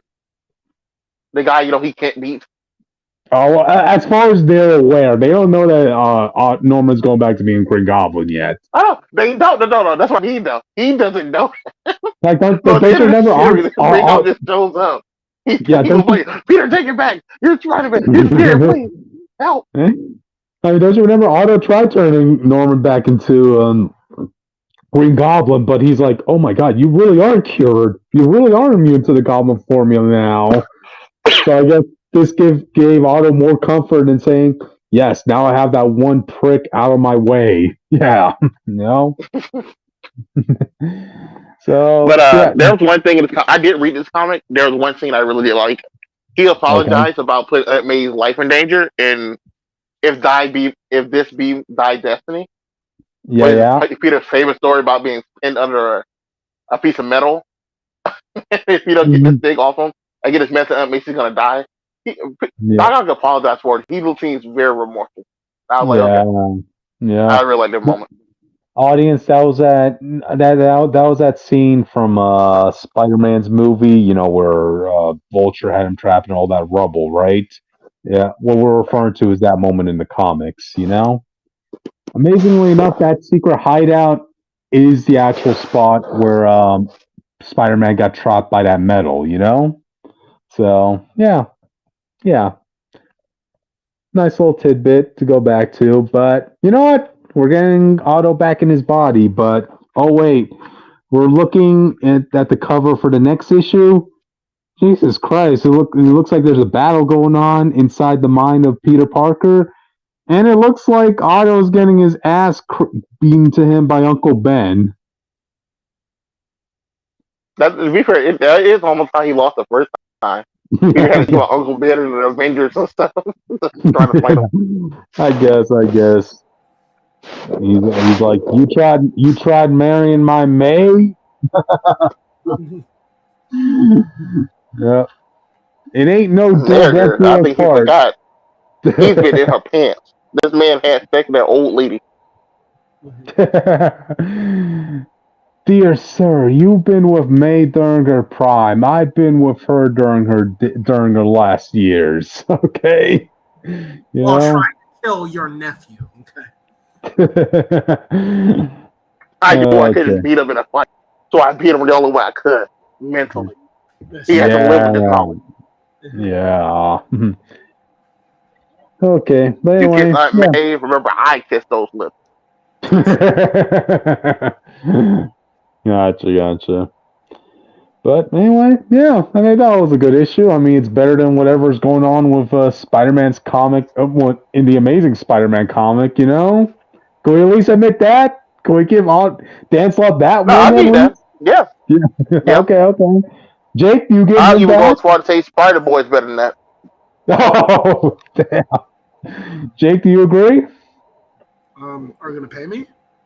Oh boy. I'm not admitting nothing without money. Gotcha. Yeah, no, I like money too, Cryptic. I need money and a lawyer present. Exactly. All right. Okay, but anyway, guys, that's it for this book. Let's go on to the next. Austin, this is you. 10 minutes. It's been a while since we covered this book. I don't know. I'm gonna do that. I gotta do 2 issues. Cause I didn't realize we were behind. So we're gonna move through this because it's mostly fights anyway. It does not matter. Oh, We okay. cut back to we cut back to present day in Canada. So people don't know it's jumping back and forth. In present day, they're fighting Canada. With Wolverine's trapped under a rock underwater. Predator coming for him. Yeah. He like rips. He starts cutting into Wolverine. He like rips this man's chest rib cage open and covers the ocean with blood so he can see Wolverine. Because Wolverine's cooling down because he's in the water. Mm-hmm. But Wolverine is a slippery MF and he gets away. We cut back to the Weapon X facility. We left Wolverine in the firm care of Stryker, about to get his adamantium claws, but the Predator is here, and he's come to collect. And this man comes in, and he senses something is weird with Wolverine, so he starts slowly skinning his skin, and like figure out why he's denser, and they show every panel, bro. And you see him run into Wolverine's adamantium rib cage for the first time. Yeah. And Wolverine pops up. Obviously, you get his X-Men origin scene where he just started screaming, started attacking people. Mm-hmm. And the first time that claws hit the Predator, he is thrown for a loop. He don't know what's going on. But the Predator pulls out a vial of acid and pours it on Wolverine's face, which effectively kills him for a few minutes. So it burns all the way into his brain, through the eyeballs and stuff. But he picked Wolverine up. He picked Wolverine up over his shoulders. This man's dick is on his shoulders. This is why this panel draw like this? He takes Wolverine onto the ship. He's about to start trying to skin him. Predators, any main good kill they get, they'll skin it, the skull of the animal, and then put it up in the wall. So he bring Wolverine back for that. And here we get the Easter egg thing. We see some dinosaurs on the wall. We see some Star Wars aliens on the wall. We see a brood. I don't know what the rest of the stuff is. Okay. But those are the main things I recognize. Star Wars, Rancor, a brood, an alien, and one more thing. And dinosaurs from the Savage Land. Surprised he doesn't have a Nova Corps helmet there with a skull on it. Yeah, it's all just clean shaven skulls. I don't see any main thing. Usually someone done looked them up already. The film already got listed somewhere. Mm-hmm. He tried to lead a planet with Wolverine. He has not skinned the head yet. He gets attacked by the Air Force. Handles that. By the time he gets done attacking the Air Force, you get this gnarly panel of Wolverine looking like his name is Silver Skull. So all you see is adamantium skeleton, and his eyes start to regenerate into it. Mm-hmm. And now he's trying to Red Skull as the meat regenerates on his face. Oh God! But like I said, this panel is horrific, but it's great. Wolverine cuts his way out of the ship, only to find out he's in space. So essentially, he's suffocating to death over and over again as he enters the atmosphere of the planet, catches on fire, lands in the ocean, lands back in Canada as a fireball, and just metal. And that's when he gets picked up by who is this guy? Professor Thornton? I don't know who this is. Oh, okay. But Professor Thornton finds Wolverine's charred up remains and a Predator helmet. And that's apparently where they get the idea for the helmet for Weapon X. Like the helmet that Wolverine's gonna put on his head. Oh wait. So they're trying to incorporate this as canon to Wolverine's history? No. It is his own. No. It is his own universe thing. Okay. But they're just trying to intertwine this decade stuff all together in just one thing. I think it's interesting. Yeah. This is not canon, but it better not be canon, bro. I swear to God. I swear to witch. Mm-hmm. But Wolverine in present day, he goes back to Canada. He puts the old Predator helmet on a stick, and he sits there and waits. Now we cut to Japan because now we're getting Samurai Predator versus Samurai Logan. Okay, yeah, it's also a Wolverine book. You're gonna have something related to Japan and Canada in it. Like you can't have one. This guy. It's kind of funny how Japan is like a big thing for Wolverine now. Because like Funny if just you think looking at about him, it. because you look at him, you would not think Japan at all. Mm-hmm. Oh no, of course no, because Chris Claremont. That's why. That's why. Yep, Blame Chris. he Anyways, fight Mara Masa, he who got is a married to famous a sword fan. Japanese woman too. They don't For talk a about that little bit. enough. I thought that should be a bigger deal. That lady's alive, by the way. If they brought her back to Fair life, that enough. should be a bigger deal. Fair enough. But then we see Wolverine a sword fight with Masa Muramasa. I butchered the name the first time. Muramasa, with the blade, the Muramasa blade is named after. That's a blade that stops their healing factors and stuff. It's named after this guy. Okay. Or it might be Okay. made by this guy. And you see the Samurai Predator show up at the end of this issue and cryptic, this man looks like a monster. Next issue. I did not realize we got behind, bro. Like, I don't know. I've seen pretty horrific versions of Predators in the past. How's this looking I know, I was different? gonna say this is horrific. This looks amazing. I like to see this one in a movie. Okay. Okay. But we go back to present day Canada. Wolverine's being stalked by a predator. This predator has a mask like the one in the Prey movie. If anyone's seen that, Mm-hmm. Predator now has missiles and stuff. He blows up the area to try to get Wolverine to come out. Shoots Wolverine with a plasma cannon. Takes off a big chunk of his shoulder. Like, it's nasty.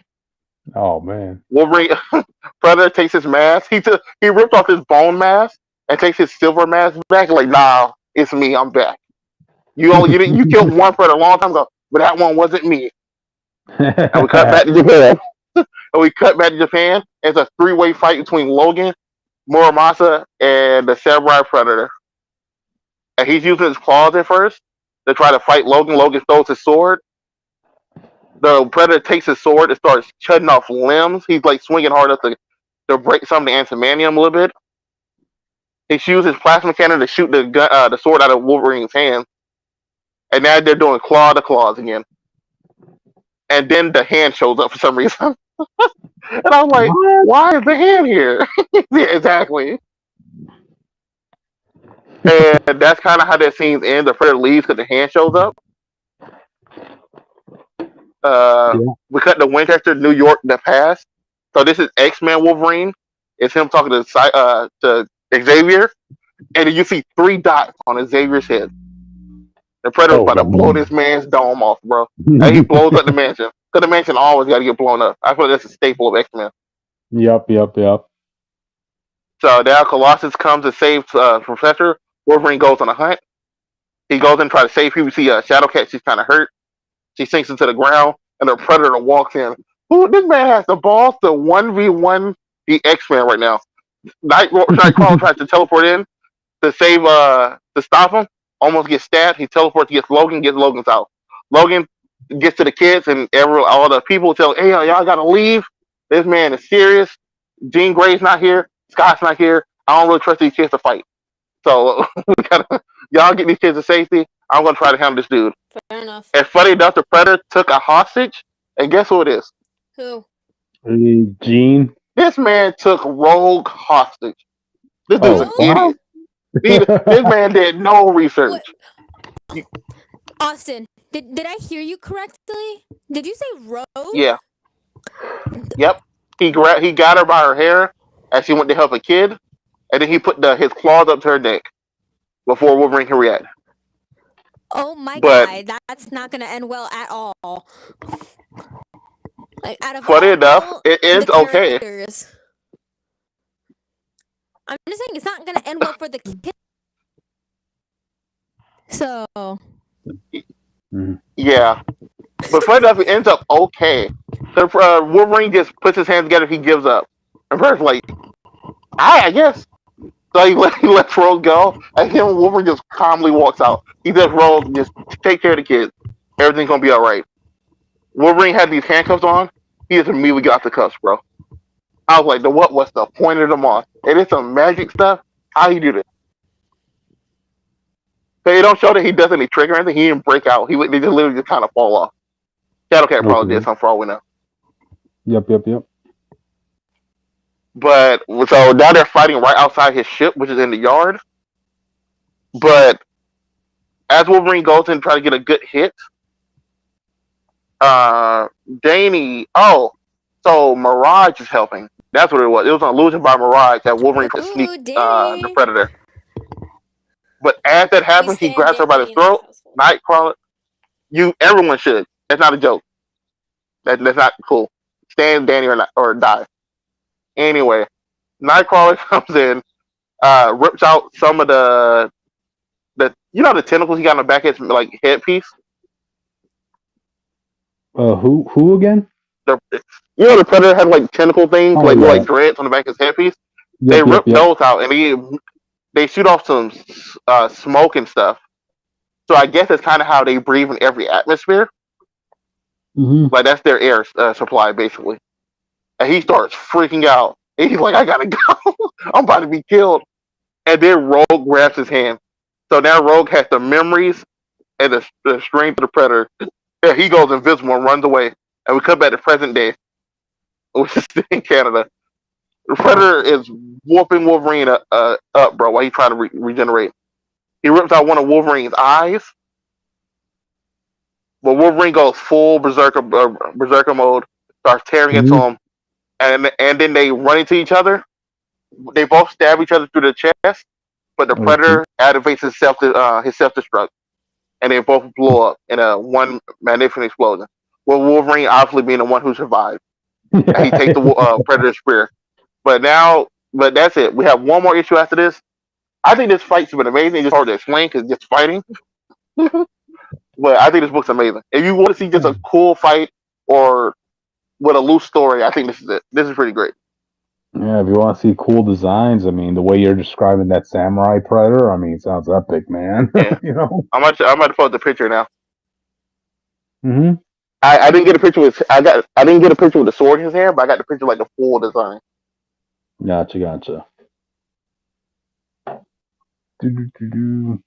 I actually clicked on this Greg Land picture, which I have to bring it up, man. It's important. this is the Samurai Predator right now. Some of his arm head came off, but this is basically the buff design of him. He is the buffest Predator I've ever seen. This is a behemoth. He has the ammo mask, and they broke off his other mask. I mean, I think this mask looks cooler, but that's just me personally. But this dude was a beast in this panic. Yeah, interesting. But that's it. Unless y'all got some questions, we can go on to the next topic. All right. Nah, I think we're okay for now. So, all right, guys, let's move on to the next comic, which this is all you. Cool. I don't know if anyone else read this issue, but I'm going to try to make this as quick as possible because we are almost at the 2-hour mark. So I'm talking about X-Force issue called Target Beast, okay? So, as you guys could probably guess, it's going to be about Beast. Anyways, we're still in the North Pole because, yeah, I can't remember when this issue takes place. I don't remember if it takes place before or after that one Wolverine issue, so don't worry about it. Anyways, so it starts off with a sniper scope thing looking at Omega Red. That's his name, right? Yeah. I can't remember. You get what I'm talking about. So basically Beast shoots him and yeah, he's cool about him, but he seems pretty cool. Anyways, so basically like he kind of dies. I don't know. Like all these like spores come out of him and it's not pretty looking. That's all you gotta know. Anyways, so Beast sneaks in through the gates, I guess you could say, through the front door, passes by my favorite twins, one of my favorite twins, and he gets to the control panels, right? And you might be wondering, where's Black Tom? Where's Sage? Well, joke's on you. They're eating breakfast or lunch or something. They're eating food in like the cafeteria area because of course they have a cafeteria area. And they find out that someone is getting into the systems. So Sage is like, yo, X-Force, we need you, bro. So they pull up, like everyone in X-Force pulls up besides like Akihiro and the twins because they're not technically a part of this. It wasn't X-Force and Alpha Flight. It was just X-Force, you know? Anyways, they pull up and they see Beast in this like plant-based mecha suit, I guess you could say. It looks gross. And we're not even gonna get into it. Ah, god damn it! Hold on, I got an ad. Okay, we're good now. Anyways, so they'll like fight him, and Beast says, and I quote, "It's good to see you too, friends. Try to stay alive. Mutant kind is depending on us." And he just kind of fucks off, right? Which cool, I guess. I don't know. Anyway, Sage is sitting down in front of the place where Beast was, and Logan's like, "Yo, what are you doing in here?" And she's like, "Oh yeah, he's gone, right?" And he's like, "Yeah." So Sage was like, "Oh yeah, I've been sitting in front of this thing because it's a door, right, that opens up to a clone I have of Beast, right? Before he went war criminal in Latin. Don't worry about it." Yay! Oh, and don't worry about Omega Red. He's fine. So is Quentin Quire. So they're fine. He deserves to die. I don't like Quentin Quire that much. He's annoying. I don't think anyone does besides that writer. Him and Empath, we don't like them, but we'll get to them another day. It's not important. So, yeah. So Sage is like, I haven't even, and then like, Wolverine is like, I know what you're gonna say, and it's a no. Like, dang, we're not gonna bring this guy back, you know? And she's making some cases on like why. This clone Beast is like OG Beast, just with blue fur, you know, like nice and all nerdy and shit, and not actively committing war crimes. Don't think I don't know what you did, bitch. Anyways, he might be. Don't worry. You never know. I don't know his mindset, but we'll get to that another day if I continue to keep reading this book. Anyways, so Quentin Quire and Domino are like, is this sketchy? This feels sketchy. Like, this is definitely sketchy. And Sage is like, I'm not gonna argue with you guys, but just hear me out. Like, when basically wiped all versions of his, like, DNA from Cerebro besides one, because you never know, you know? So basically, she wakes him up, this clone up, and they get ready to attack. I don't know why Quentin just manifests a slingshot, like that's gonna do anything. Like, go off, I guess. Fuck you, Quentin. Anyways, so it's fine. So basically, Sage has to be like, yo, I'm a friend, don't attack us, you know? And, like, this version of Beast, he's confused. He just woke up from God knows what. Luckily, no, don't worry, he gets his shorts in a minute. So he's basically swinging across the mines. He's just trying to get away. And Sage is like, yo, will you help us, please? And, like, Beast says, and I quote, oh, stars and garters. Jesus Christ, that is such old talk. So anyways, hours later, Beast is asking a million questions to Black Tom, and he asks so many questions that he just falls asleep, you know? And Black Tom is like, oh yeah, all X-Force has access, it's fine. And then he goes to sleep. And so Beast pulls up, and he goes to the place where all like the files and shit are, you know? And he learns all the facts, you know, about him and the other Beast, and he like, you know, just a tear rolls down his eyeball, and then he runs away like a little bitch. He runs away like a little bitch. Hey, to be fair, he wasn't this time, okay? This is still the innocent Beast. He hasn't made dark Beast or corrupted yet. I will give you that, but still, that's where the issue ends, and we get a preview of the next issue, I guess you could say, with just a cover where it's all of X-Force up top, and then basically Wonder Man and Beast, aka they pop out of the page like giant size X-Men. That's what I was trying to remember. Hey yo, welcome back, Wonder Man. Good on you, bro. I ain't seen you like for a year.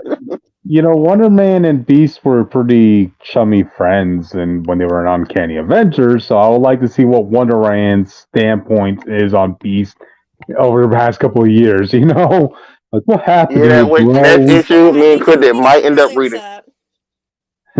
Maybe, but like, fun fact: this Wednesday, Dead X-Men comes out, so I will be reviewing that next week. on my birthday. Anyways, that's where the issue ends. There's not too much to this issue. I'm just scared for the next issue of Wolverine. That's what I'm most scared about. But we'll get to that when we get to that in a couple weeks, in like 2 weeks. Gotcha. Or next week. I don't know yet. We'll see. Yep. Anyways, let's move on to another animal that is a bird in another universe. Yeah. Oh yeah. I'm sorry. You got 15 minutes, Cryptid. We got. This is my time. We got 2 stories. Don't worry, I'll get 15 most. I'll get it.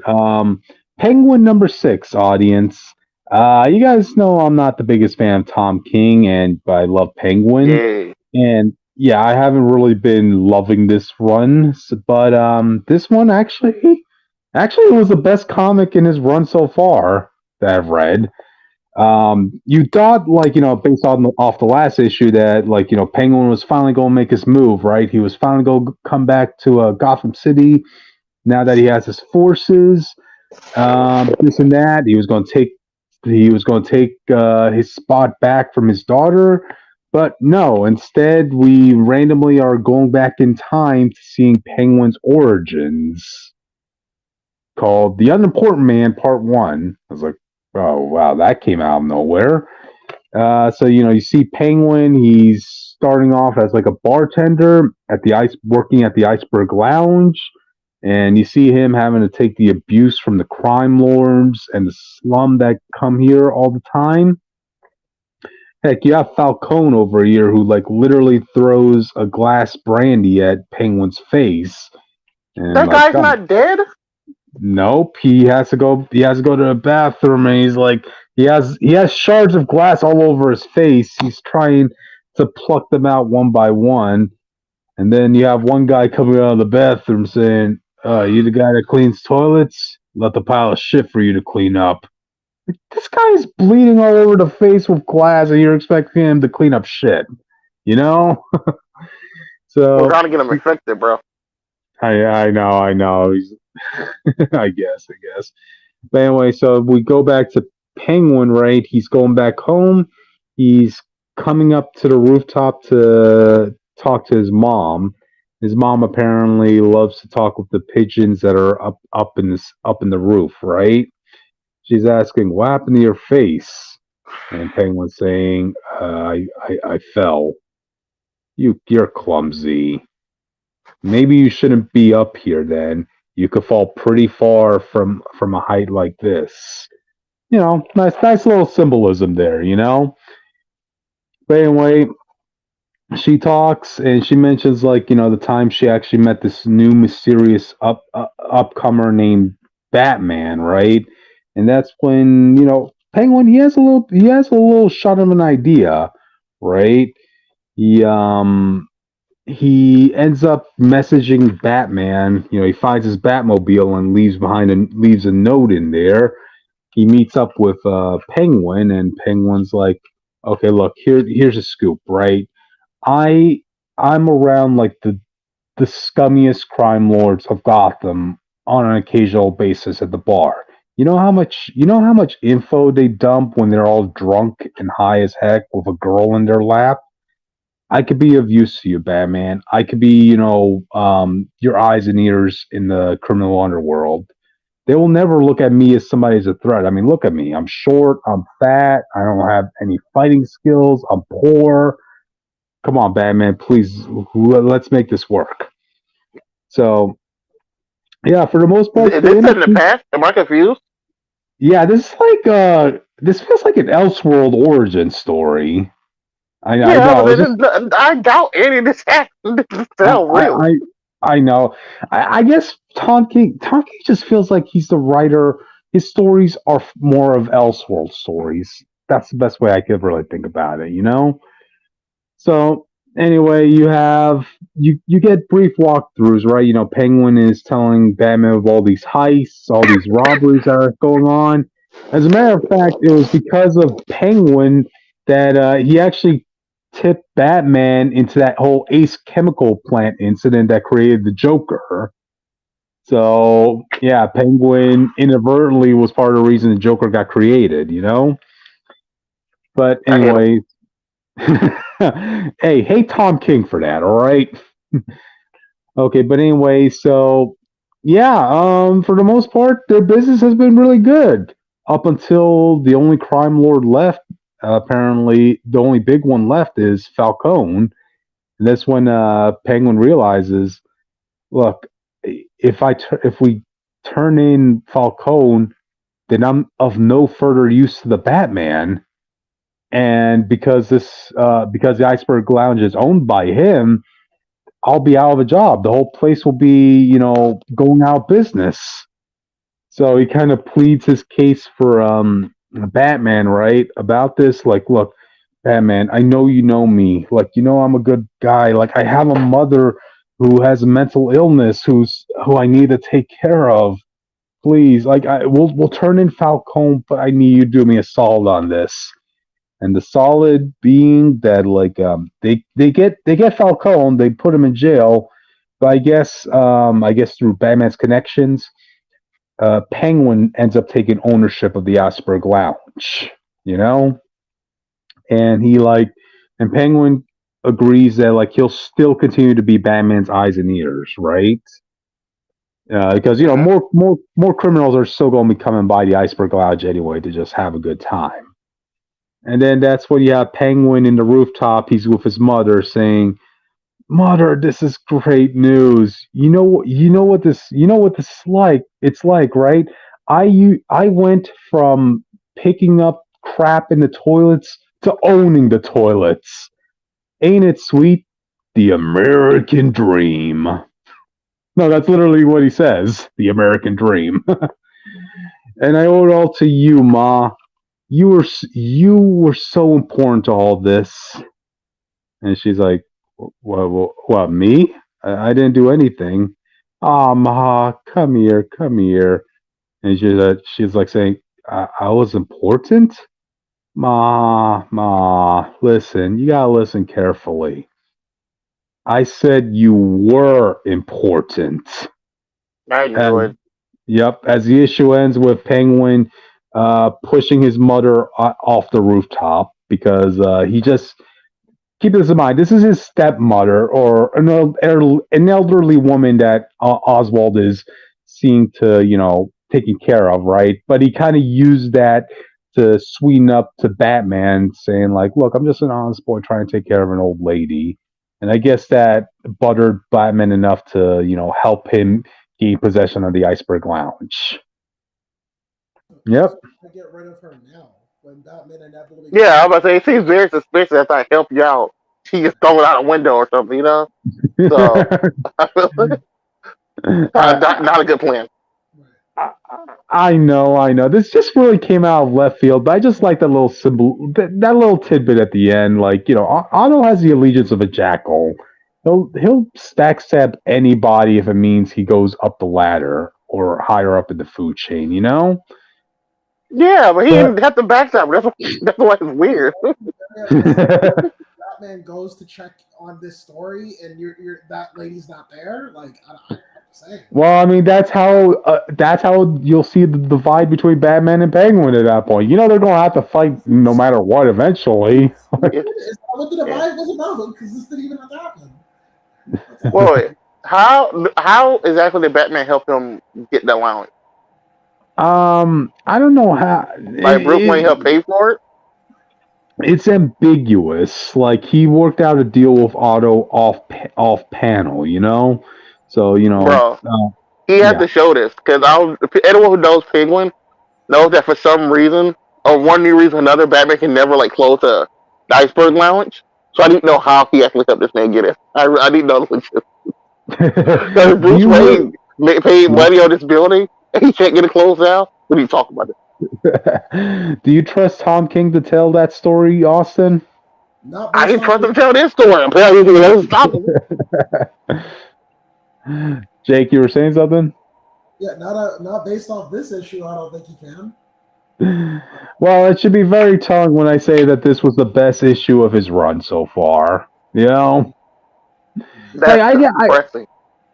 I get what Tom King is doing. Like, he's trying to get each issue is like the main character is somebody else, but it's their perspective of Penguin. This just happened to be Batman's perspective on Penguin.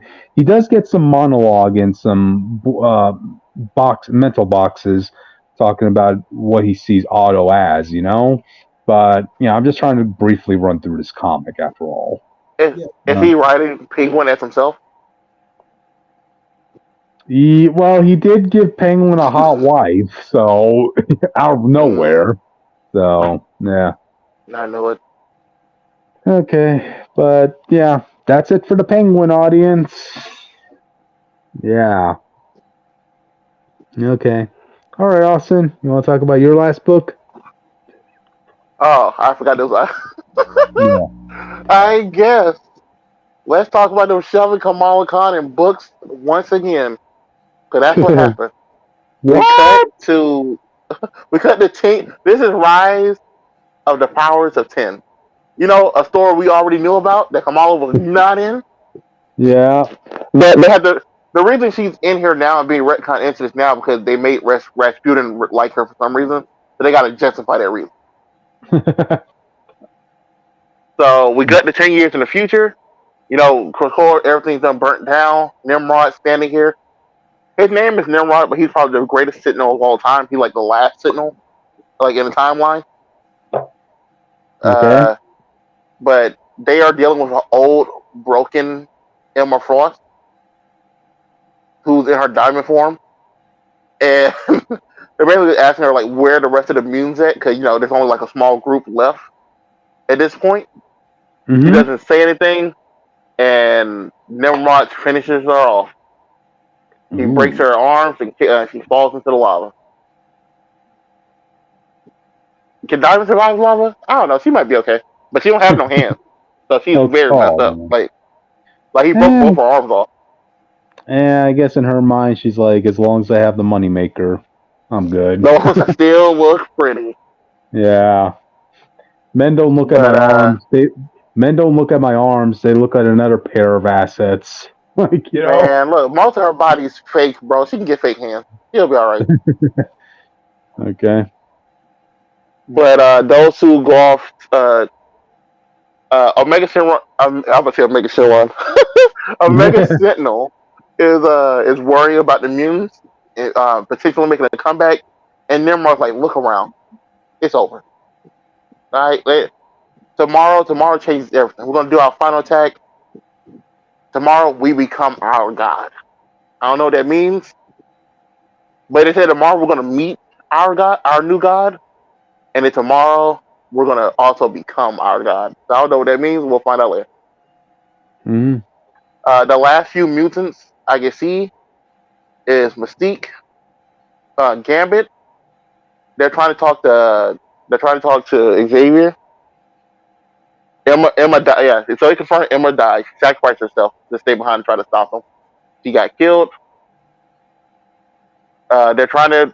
It's hard to, if you read if you read Powers of 10, the original, you would know how they have these weird little unique gates that aren't really like the flower, but they go to the secret area. Like it's hard to explain. Okay. But Gambit goes like full power. So people don't know Gambit's power is that he can charge cards and anything like with kinetic energy. He just usually prefer cards. But the reason he's not as strong as he could be is because he has a mental block on his powers.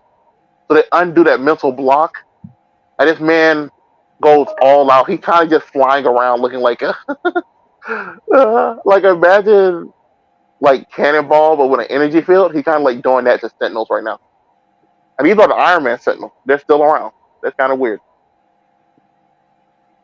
Okay. Mystique gets jumped by the Iron Man Sentinel. She dies. The secret base that they have is in orbit. They call it their broken sword. So, it's like the remnants of Saber. Yeah. It's so Professor X is here, but he's black. What? Is that something they call him the Professor. No, I'm just playing. So, okay. They call him the Professor, but it is Sync. Gotcha. I mean, I was about to ask, is that an option in like the rebirthing chamber in Krakoa? Like make a they might be. adjustment? I'm sure they can. But this is sync. But because he's been using all these powers, his body's been worn down. Now he just looks really old. So he looks like a black egg.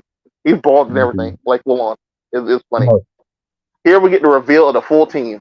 Iron Man AI, so Tony Stark AI, with like the current suit you see him in, the white one, but with also coin technology added. Captain Krakoa, who is Kamala Khan, because they had to put her in here to justify, the Rasputin thing I talked about earlier. yeah. Shadow Tiger, which is what's left of Carter Pride. Oh, Kate Pride. So she ate a death seed from Apocalypse. The death seed is what, if I remember, is what makes them his what they call horsemen. It also kind of makes Yeah, you yeah. immortal. Yep. And then Logan, because Logan just refuses to die. And he's wearing his brown outfit. But funny enough, Maria's here. Moria, I mean, not Maria. Damn, finally on the brain. Moria's here with Nimrod and Omega Sentinel. And they're like, man, we're looking into the future. Because people don't know Moria's power that when she dies, she restarts timeline somehow. It was a bad retcon, but gave way to an instant idea. Yeah. Where they're here thinking about the next time she dies, what do they do? Because this would be, if I remember, she can't. They think she can't come back a 10th time or 11th time. She's regardless, she's supposed to be on her last life. Let's just say it like that.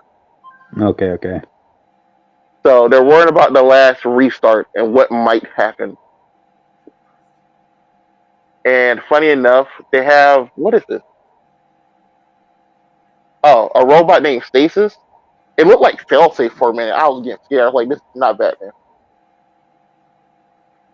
It looked like failsafe from like a trench coat. Okay. But Iron Man and them go and try to do an assault on Sentinels on Nimrod. Nimrod them obviously detected. They're going to go try to finish him off. Well, Nimrod and Omega Sentinel are going. And then you find out this failsafe guy is just wearing a helmet, and it's Mr. Sinister, who looks very Japanese now. Mr. Oh wow. Sinister. He really looks like Martin Lee, Mr. Negative, but Sinister. Again, I gotta ask: is that a feature in the rebirthing chambers at this point? No. To be fair with Sinister, he did already have a clone of that. He had a clone of every ethnicity, every alien one, a mutant one, like all that stuff before House of X started. Wow. That's how they recruited him. He had to kill the regular one. He's like, "Oh, I'm the one with mutant powers. I'm very interested in your idea," and that's how that happened. So I just think it's funny. But Nimrod immediately shows up, and Nimrod, people don't know or don't remember, Future Nimrod's the strongest thing of all time. Like he dogged Apocalypse, no problem. So he makes really light work of everyone here. Shadow Tiger, which is Kitty Pryde, gets basically neutralized immediately. The World Mind is here. So the way it's hard to explain this stuff late at night. So if you don't remember, the steps of humanity in this timeline is humans, robots, those Sentinels. So you get the Mother Sentinel all the way up to Nimrod, and then humans start fusion with robots, joining the World Mind, all that other stuff.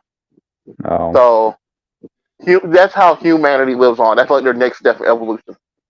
Versus, them becoming mutants, I guess. They're like, fuck that, we'll be robots. That's wild as hell, bro. I would much rather be a mutant than try to be a robot, bro. That's crazy. But that's basically what happened. We see the World Mind attempting contact with everyone. Dominion arrives. What Dominion is? Dominion is their god they were talking about. Like this is all of humanity and robots all fused in one thing, one conscious. So it's more like the collective god type thing. Mm-hmm. And I guess everybody wants to join. You see this weird page of the Sinister and Moria looking into the World Mind. So you see all the people melted together, It looks like people with like cords in the back of their head connected to each other. Yeah. Funny enough, though, in this picture you see Valerie from the Phanatics 4. Oh, Valeria. Oh, what? So Valeria was also absorbed or forced into this. Any response, Jake? No. That means this might be Reed and Tony here too, and Bruce Banner. If all these are real people. Okay. Oh, you go. Oh, now you respond, Jake. You only go for the easy target, the easy punching bag. Yeah, Valeria joined the alien robot human hive mind. Jake, you gonna do something? You gonna say something to her? Valeria's fine. What were you saying? Valeria joined a robotic hive mind. Oh, lovely. Oh, my we bad. love when that happens. No, if we had the time, I would go on a Mr. Sinister rant, but we don't have time, so I'll save it for TikTok or Twitter. We can save it for when he finally loses. Because he deserves it. He's an asshole. He deserves it. Okay. I'll save it for then. For right now, I'll keep it to myself. Because we do not have time. But the minion basically eats the sun. It's hard to explain this without going back because I can read how to explain it. Power X in a minute. But all this was set up there. You might, so if you need assistance understanding, go back and read Power X in. But Nimrod is beating there with up. He's like, the sun's gone. It's over. We're about to try to fuse with this robot. Sync copies Apocalypse. And it breaks Nimrod's face. How? I don't know. It shouldn't be possible. Apocalypse couldn't do anything to Nimrod like Tony Kong. Seems a lot stronger than I thought, I guess. Wolverine gets teleported away while everyone else basically gets beat up. He finds the OG Sinister with the diamond in his head. Okay. Basically, he's like, basically he's like, oh, so you need my help, right? Please, because he's bloody. Then got his arm cut out. Like, Sinister's messed up. I don't know what he's been doing, but he is messed up here. And he's like, I'm your failsafe, right? You need me? You need me to help you or something? And Wolverine's like, yeah, we got a failsafe. And they kill Mr. Sinister. I forgot he died here, which we're saving for when he dies at the end of the actual event. How about that? Okay. You know what? Regardless of what happens, as long as he loses in some way, shape, or form, we are going to celebrate because he is the worst. Out of all the villains in the X-Men lore, he is by far one of, if not the worst. He wasn't even born a mutant, by the way. He just stole someone's X gene and called it a day, and they allowed him on Krakoa, but they didn't bring back Madeline Pryor. And they were bringing back Gabby. Like, oh my god, I'll get to that rant another day, but we do not have time. That rant is well deserved. Krakoa, but like whole like thing was just backwards. It was really terrible. But I'm just gonna keep it to myself for right now. Long story short, since there are two Sinisters, which one we call it? What's the other guy? Dr. Stasis. Dr. Stasis Sinister puts on like Sinister. Yeah, so this is Dr. Stasis. He put on a helmet thing, and he absorbs the minion and the world mind, all that stuff, into his head, into his body, so he can become all powerful God. And he thinks he's like get a Super Saiyan power up, and then it cuts out on him. Because even humans are like, hey yo, we don't do all that, but that's crazy. And then he gets stabbed in the back by Rasputin, who was not here earlier. So I don't know where she came from. Sorry. What's up? I didn't read all of Sins of Sinister, but Mother Righteous is also a version of Sinister. Just letting you guys know that right now. Thank you. I know about her. That's the only one I knew by name. But she's not here. Mr. Sinister, Dr. Stasis, Mother Righteous, and I think there was like a fourth one, but I don't. There's one more. I don't care enough about him to know his name. But funny enough, the book ends with the minion and Stasis become a whole new thing after he gets stabbed by Rasputin, who was not in this book earlier. I don't know where she came from. She just pulled it up, Nimrod flies up to her. He's like, "You're not my AI god, my human robot Jesus thing. You're not that." And this new God force thing says, "Oh, but I am once a mortal man, but now an AI. I am Enigma, and I am your new god." And then he erases Nimrod and Omega Sentinel. I mean, Nimrod and Moria and then we see Memoria die one last time. Mm-hmm. So it says right here, the end of this, Dr. Stasis timeline, reality ends. So we should, whatever happens on right now, from this point on, should be the last timeline with Moria. Please, God. Mm-hmm. I'm so sick of this. I don't Moira understand these got timelines so anymore. fucking annoying. She got so fucking annoying. I never really liked Moira as a character. And thank you, Austin. I will sleep a little bit happier knowing this information. But we cut to, I guess, the current timeline. I guess they call it No Place X. Well, we see Professor X with a beard. He looks ugly with the beard. He looks so he ugly. looks terrible. They thought he was gonna turn out like Reed, but he looks terrible. Wow. It's At him. least Reed Richards looks good. Okay, so Rasputin came from here. Who's this guy again? Who's the blonde dude who gets talked to Krakoa with the planet? What's his name? Yeah, Cypher's here. It's Cypher, Professor X, and Rasputin. And they all come to grips trying to understand what's happening. And they say, if we kill Moria off before her gift activates when she's 13, it all goes away. So they have to, this is Moria's last loop, and they have to kill her before she turns 13 to save the world. Where is Destiny and Mystique when you need them? Yeah, just set her on fire again. That was funny. That was great. Yeah, that shit was so funny. Destiny was just like pulling up, and she was like, "Hey, kiddo, can you drive?" And Pyro's like, "Okay." And he does it. I agree. I think it'll be funny. Yeah. I really need, like, after all this is over, I really need, like, Jonathan Hickman, whoever's writing this or playing this part out, I need them to sit down and explain everything. Because I don't, is this the future of the current timeline, or is the future of the timeline that happened? Because they killed Moria before she could able to, restart the timeline. Then wouldn't that change everything we're reading right now? Because none of it would have happened without Moria growing up to become the person she is. So like, that mean is this now Earth? Yeah. So does that mean so this is another timeline story now? It'll mean a lot of stuff. To quote nothing we're reading should happen. Everything in this current timeline is because Moria talked to Xavier when he was younger and got him and Magneto secretly work together somehow the whole time. Hey, Austin, to quote Deadpool, screw the timeline. The X-Men make time their beep anyway. Yeah, that's kind of true. They kind of just do their own thing. Yeah. Apparently, there's the battlefield of Rise of Powers of 10. There's this time and space, which is the stasis timeline. The Moria lives 1 through 9. So we see like what happens. The current timeline, and then there's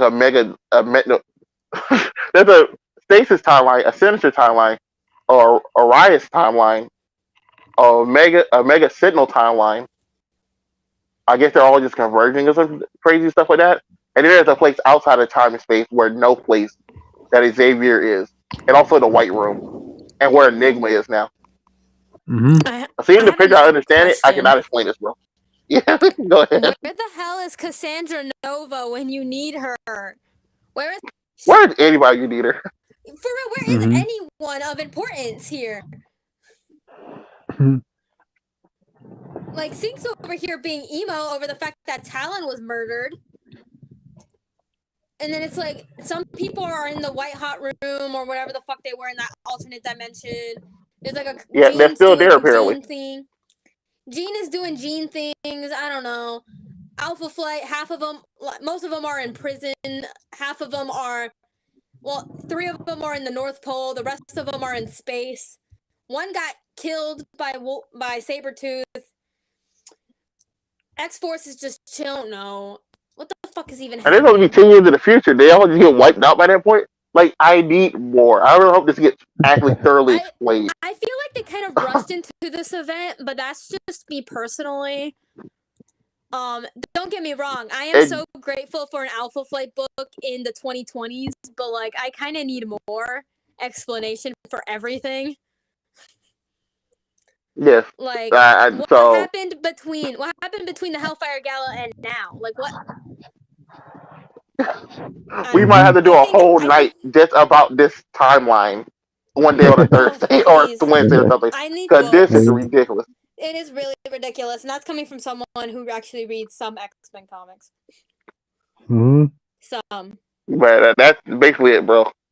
Yeah. The next book will be Dead X-Men and Wolverine. So which we're checking out both of them really. So I guess we'll I'm find out then. scared. If that's how. I'm Yep. scared for that Wolverine issue. Yep.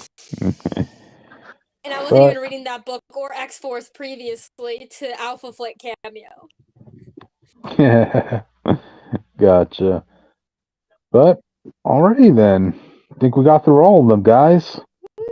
So Yay. time. Hey. All right. You want to plug in our socials, Witch, before we close out? Yeah, I'll do it quickly because I want to go to bed immediately after this. So, hello, subscribe to the YouTube channel because I can. And I said so. So, listen to what I say. Don't listen to the others. Listen to what I say. Follow the Twitter at Comic Phanatics 69. I do post things on there. Vote for Heather, please. Thank you.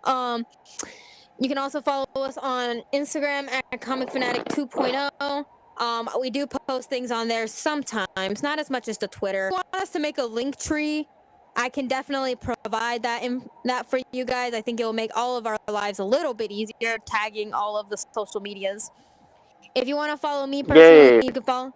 I should do that. If you want to follow me personally, you can follow me on Twitter at Witch of Jotun with an E instead of a U. Please do not try to find my alt account unless you go to my personal link tree. Then have fun. You're not going to get too much actual posting from me. You just get a lot of retweets and likes and such.